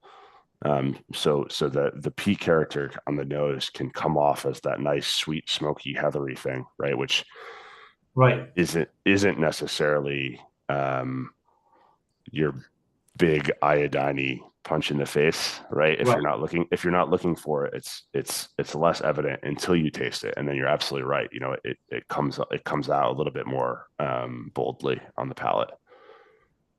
I wouldn't say a little bit more. on this particular one. Fair. Yeah, that's fair. It's interesting the progression of the peat from the McLean's nose through. It's like each one is just a little bit stronger, just a little bit smokier, but none of them overpower the other flavors. I mean, bravo. That's just so well done. Thank you. That's brilliant to hear, honestly, because that's what we're looking for. We really don't want the peat to overpower anything at all. We want it as a part, but not as the whole, right? Just finding it as part of the package it's a pleasant piece of it, not all of it, or like a non-existent, oh my God, and then it comes up and smacks you in the back of the head 2 seconds after you finish swallowing. So this is interesting because it's still got some of that floral note to it, and that orchardy fruit, the apple and the pear, but that peat just kind of mellows everything out. It's just such a pleasant mixture of flavors. It's wonderful. Thank you. I'm really glad you enjoy it. It's I mean, I agree. it's a bravo. Thanks very much. Great. It's great to see this Ardnamurchan cask evolution that, you know, of course, the main focus is on flagship, you know, the one that's bottled at 46.8. But what goes into this, like first cask we brought was cask 187, non-peated bourbon matured. Then we brought one that peated sherry matured, which was cask number 632. And we got a cask 578, which was peated bourbon. And now the one that we're all tasting now, 1047, was peated bourbon. I think, you know, well, like sherry casks and some Madeira and port and etc. But truly what Ardnamurchan is about, in my opinion, is peated bourbon matured. It's just lovely. Yeah, I mean, I have to agree. I think it's a great representation of what we do best. The exciting thing, we talked about age, you know, Nc'nean and Ardnamurchan, two young distilleries in the world of Scotch. You know, it's exciting to gain those years. I mean, I'm tasting now and joining the blending team. We're tasting some unpeated. So unpeated, there's nowhere to hide. Unpeated bourbon, right? So the fact that Sam actually bottled an unpeated bourbon cask, what was that, 2 years ago now, Sam? Almost. That's quite a bold stance on him as an appreciator our spirit, but it's also kind of exciting for us that there was a cask that was that good that early, because it's, that's where your flaws are gonna. If you screwed something up, it's gonna be evident in an unpeated bourbon cask, right? That's the ticket. So we're now, by and large, we're coming across 5-6 year bourbon casks that we're putting into the flagship single malt cask strength, other bottlings that are.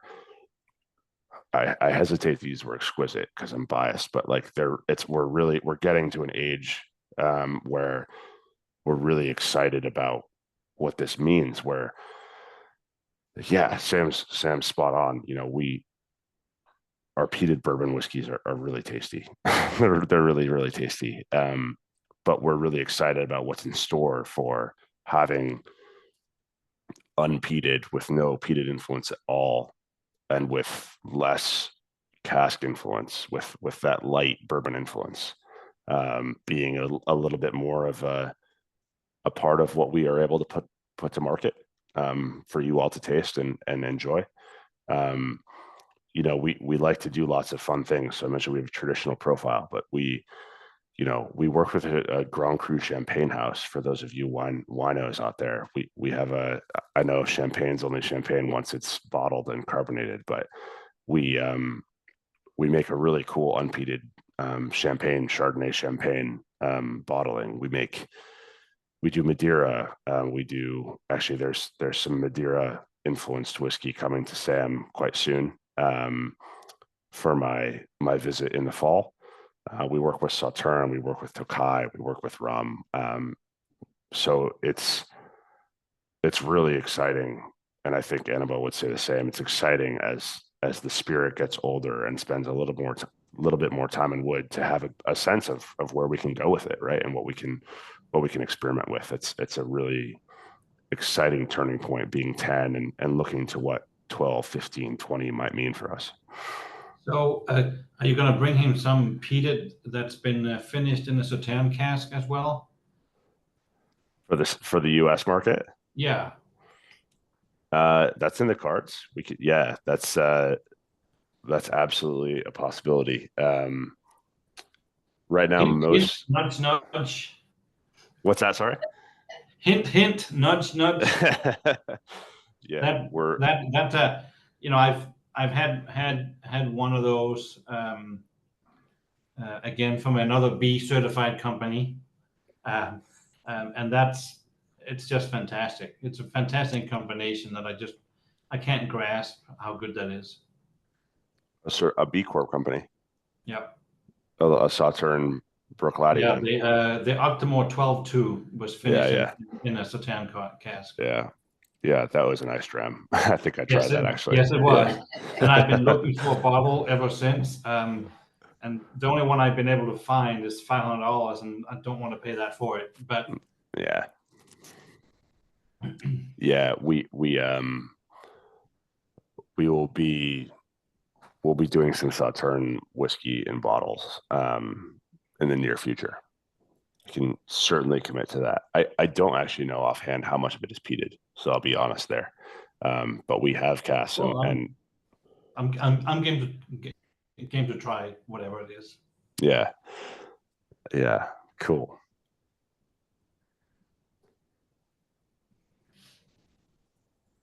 I just wanted to quickly sneak in. Fantastic. Sorry, Vadim, go ahead. No, I was just saying the single cask was really good. I was very impressed. Cool. Good to hear. I just want to say thank you for having me. Because obviously the sign off can always be a bit scrambled, but it's been a pleasure to be and hanging out with you all for a couple hours and talking about whiskey. That's the best part of the job, right? Ooh, I get to vote too. Yes. No, we're grateful that you spent the evening with us. We appreciate it. Thank you.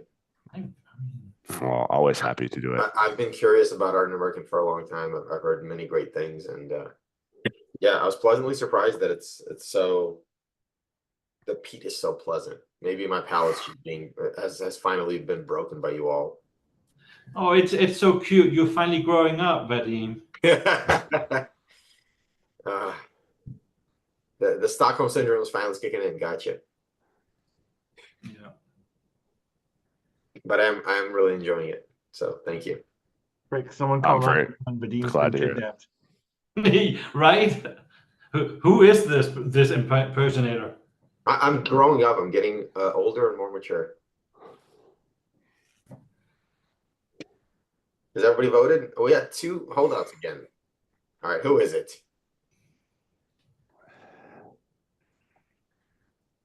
Don't make me come get you. All right, fine. All right, Carl, you get to guess. What do you think was the crowd favorite? Ooh, for these 3, I mean, safe money would be on the single cask, of course, but relatively different profiles. Yeah, I'll give the slight nod to single cask, but I'm curious. Hmm. Yeah, nice. Surprisingly, the $35 McLean's nose that took a few votes, but yeah, you're absolutely right. And quite honestly, I mean, $35. I mean, that's a effing steal. Mhm. Yeah, I tend to agree. If I'm honest, I've bought slightly too much for myself. It happens. It's pretty tasty whiskey. We're happy with how that came out. Yeah. And there's more on the way to Sam and to you all, and we want to, we're both, I think, doing our best to make sure that that's there as an option, right? It's a funny time right now, 2024. So if you need a $35 tasty whiskey, we want it to be there for you. Yeah. I'll open a bit of a secret. We started with, Ardnamurchan distillery started with $49.99 as a RRP, recommended retail price, and that took a little bit of fight, almost fist fight, but we got it to 35. So Well I done. know they don't like me because of that, but I fought, honestly. No, we appreciate you. That's where a good blend should be nowadays. That makes it affordable for cocktails. That makes it one you can share and not feel bad about it. Like that's a really good place for it to be. Thank you. Yeah, I'm probably gonna have to go get myself a bottle or 2. I'm telling you, I did a bottle share at my home last Saturday, and we had everything from cage bottles to Chichibu on the table, and I asked for a blind pour, and what they poured me was this, and I didn't turn it down. I was like, this is good. Okay, it's a good whiskey. Right. Yeah, that's what it's there for. And I'll reiterate too, if any of you, even if you're just coming to Scotland, to Edinburgh, Glasgow, I'd love to meet up for a dram. Say hello. But if you do take the plunge and come out west, as Anna and Adam did to Nc'nean, and it's a special place, and I think it really solidifies. You guys can listen to a silly American talk, and I appreciate your patience with that. But if you come and you hang out, and we can pour you Ardnamurchan on Ardnamurchan, it's quite a fun few hours. And we just launched. This is a bit of a shameless plug. It wasn't intended as such when I started talking, but we just launched lodging through our website on site. Lodging, there's actually a lot of lovely lodging on Ardnamurchan, but it's pretty sporadic. It's it might look like it's close, but it's a 40-minute drive because of the nature of the roads.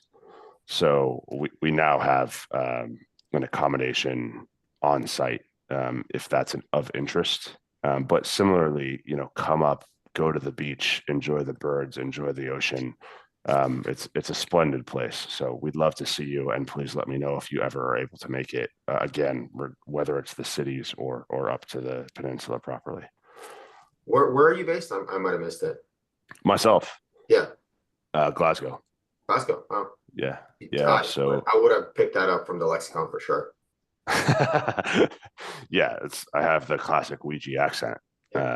Obviously, yeah. Yeah, no, I mean, I was literally did a tasting in Edinburgh tonight. So even if you're in Edinburgh, I'd be happy to meet up there as well. It's people forget or people don't appreciate how easy that train trip is. It's pretty comical. Um, so that's one of the beautiful things about Scotland is the two cities are so easy to get to from one to the other. Carl, I hope I'm not revealing the secrets. Is it still under embargo that you guys going into the making your own floor maltings? No, not embargoed. Yeah, thanks, Sam. Yeah, so I mentioned that's sort of the one piece of the puzzle that argue most distilleries don't have control over. You know, getting barley from grain to a place where it's creating sugar for fermentation is usually down to a third party, to a maltster. Springbank is a notable exception, which presumably many of us here revere in terms of the distillate. So we are working on, we have a floor for malting on site. It was installed with being able to do that in mind, but actually commissioning it for production is another story. And that's been quite a journey, but we're hoping to have that going in the next 12, maybe 18 months. So as we do get to those older ages, we're hoping that we can have, as we get that going, that'll be about 10% of production. So it won't be full production a la Springbank and their 230,000 liters that they make. For reference, we make about 400,000 liters. So we are an independent company, but that's actually a reasonable amount. It's not Glenfiddich, which I think is now at 27 million.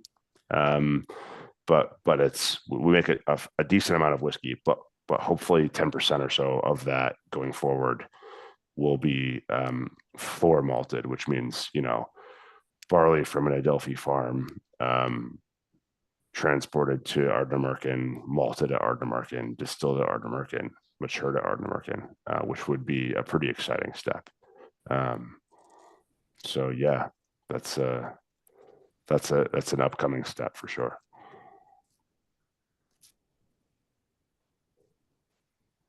Cool. Now, my question is the Midge coming to the US at all, or do we have to? Oh man, I thought I was going to get through without that question, Jason. I held. It's cheeky. No, it's not, in short. Look, it's the worst part of my job, certainly, especially with the US being a massive market. We have to be smart about being a relatively small producer and what we can reliably get to Sam, and therefore to you all, right? And that's how it goes. So Midgie, for one, it's a bit of a Scottish joke.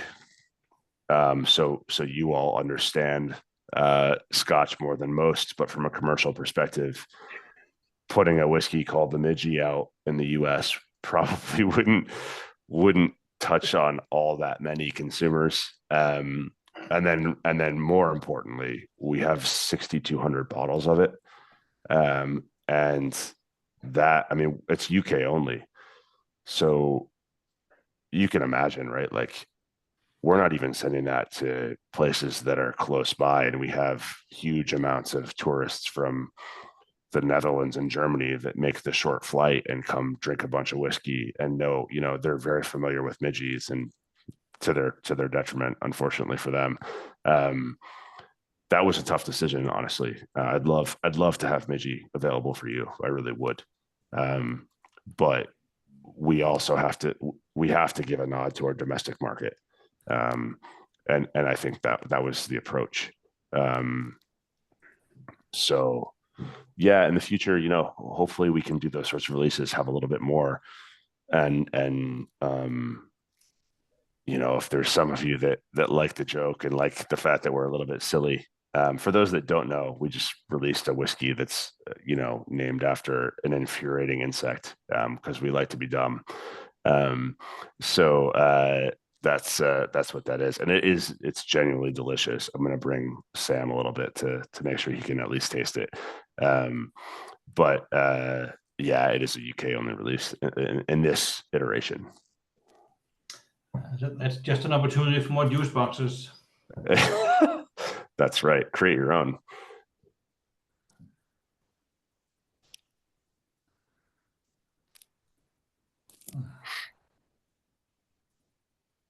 Speaking of exclusive expressions, the US exclusive was the Ardnamurchan tour last year, which was a peated distillate matured in sherry casks. And this year it's coming to the West Coast, which is going to be Madeira. Well, it's 2 casks of Madeira and then 1 cask of sherry finished Ardnamurchan. So we call it Ardnamurchan. So this is going to be available only in the US. Yeah. Take that, Carl. Yeah, that's us trying to get over our guilt of having UK only releases, is to make sure that we do fun things for the States too. So yeah, I'll be over. Thanks to the hospitality of Sam and his team, I'll be over visiting the market in September and kind of more or less debuting that bottling, which I'm quite happy with. There isn't a ton of Madeira influenced Ardnamurchan in any market, so I'm excited to see what people think of that. I know some of you here live in Washington, so we're going to cover Washington, Oregon, and Northern California, but Jason and you in Minnesota will probably get some from Minnesota as well. So we'll try to, Vadim, by the way, you let me know who is out of your group would be interested, and we'll make sure that they have it. Sounds good. We'll let you know. And if any of your reps are ever out in LA, we are well known for throwing a good party. So just saying. Cicada spirit, huh? Yeah. I like that. Every 17 years. Yeah. Can you talk about the naming structure? Because when I was trying to pull the names, I don't know if you talked about it, the AD, all the numbers, there's a million numbers on the label. What's Yeah, up? Sure. Yeah, so I said we lead with whiskey, sometimes to the detriment of being good at marketing. So that's the short answer. The numbers, those are effectively early batches of our releases. So if you see the white label, so the flagship single malt, that is even if it has a number, yeah, Jason Dalrymple has it there. Yeah, was that 0321? Yeah, so it's a batch code basically, so it gives you a sense of the date and an opportunity to distinguish that from a subsequent release. That was the idea, was just transparency, is to say, hey, this is this batch of Ardnamurchan. The feedback was it was confusing. So we did away with it. And also, if I'm honest, as we grew and matured, we wanted a little bit more consistency with how the label hits in terms of what you're seeing on the shelf. And that specificity is still available on the QR code for every bottle. So it was arguably a little bit redundant, Sam's showing, we've done away with the date codes on the front, but again, you can just scan it if you want to know any of the particulars. That's true for both the white label single malt and the black label cast strength. We had batch codes or dates on both, and we've done away with both. So any batch code, I don't anticipate there being any release with numbers on the front label from here on. But it was just a nod to transparency. But using the barcode, you would even get the number of your bottle. So it's very particular and a lot of information there. Yeah, the QR code is really cool. I mean, it's effectively blockchain. It's an incorruptible ledger. So the reason we did it is so that from a production point of view, we're trying to stay ahead of um, trying to be modern with understanding where our whiskey is and where our casks are, and we can track exactly where everything is online through that system. But the decision was basically made to make that consumer facing, right? So you all have a benefit to having the system, which is to say, not only can we identify what that batch was, where it went, where the casks were from, et cetera, but then we can steer and say, look, like these were the casks that were in there. This was the barley. These were the people that were working that day, as I mentioned. So it's a bit of a mutually beneficial system, honestly. Yeah, so hopefully it's not one of those where if I get myself one of those UK exclusives and scan it from the US, it's going to say bottle is going to self-destruct in 30 seconds. Yeah, no, it's Okay. unrelated to cryptocurrency, and I haven't stolen your net worth in the course of this meeting. No, it's just about the whiskey.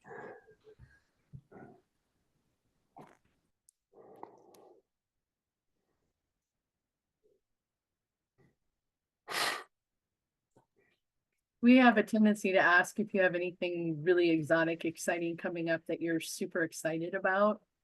So I'm just curious if you've got anything weird and experimental that you're working on that you're looking forward to. Sure do. I mean, Midgie was fun. So I don't want to talk about that because it's UK only. Yeah.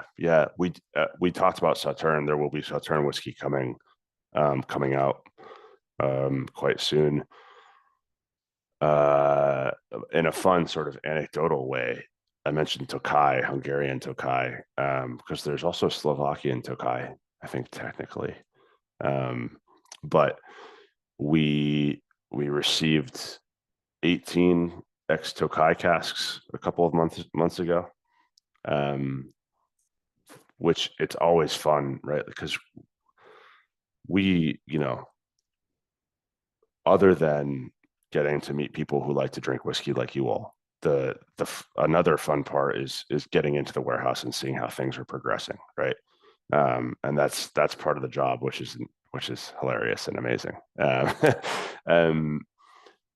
But getting to fill casks, I've been in the role for a year now, as I mentioned.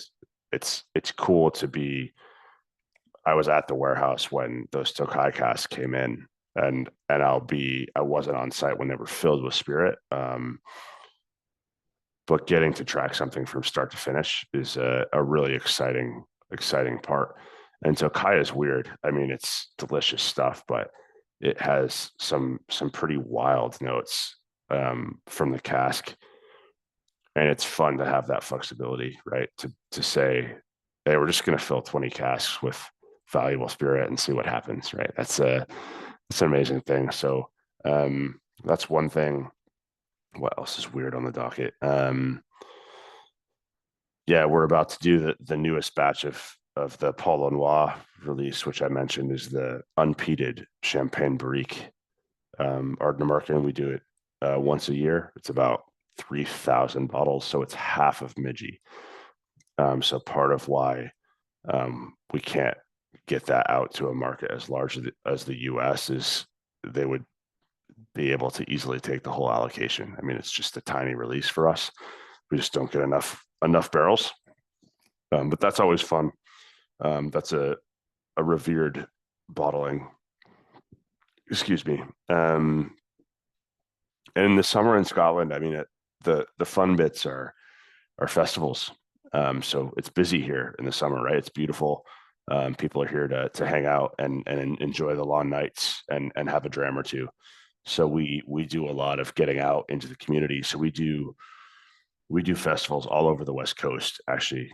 So to what I was saying about trying to make West Coast whiskey, we try to sponsor festivals in the remote parts of Scotland where folks are just looking to have a good time. And have a dram and maybe get lucky with a lovely day of weather and a coastal little town.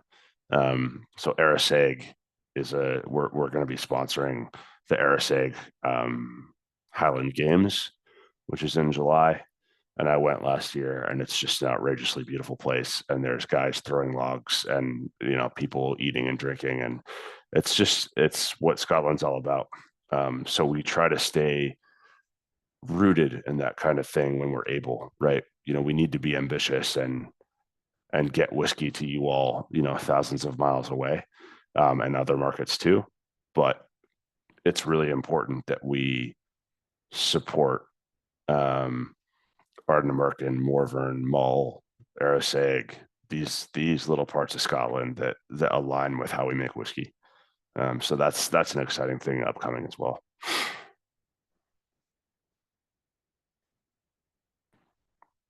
Thanks. That's actually pretty cool. I like how, both you and Annabelle have, your distilleries have a good eye on the future and sustainability and, keeping up with the local area. I think that's really going to end up being super beneficial for you guys in the future. So hopefully that's, all the way. That's awesome. Yeah. You're absolutely right. And I appreciate that. It is undoubtedly a long-term investment, right? There's no other business way of looking at it. Like that biomass boiler was 1.2 million pounds more than a standard boiler. So for a small company, that is an upfront cost. Like we are, that is something that our investors said, yeah, good idea. Like do things the right way, but you still need to make some money. And that is the right way of going about it is becoming profitable in the right manner. So I appreciate that sentiment.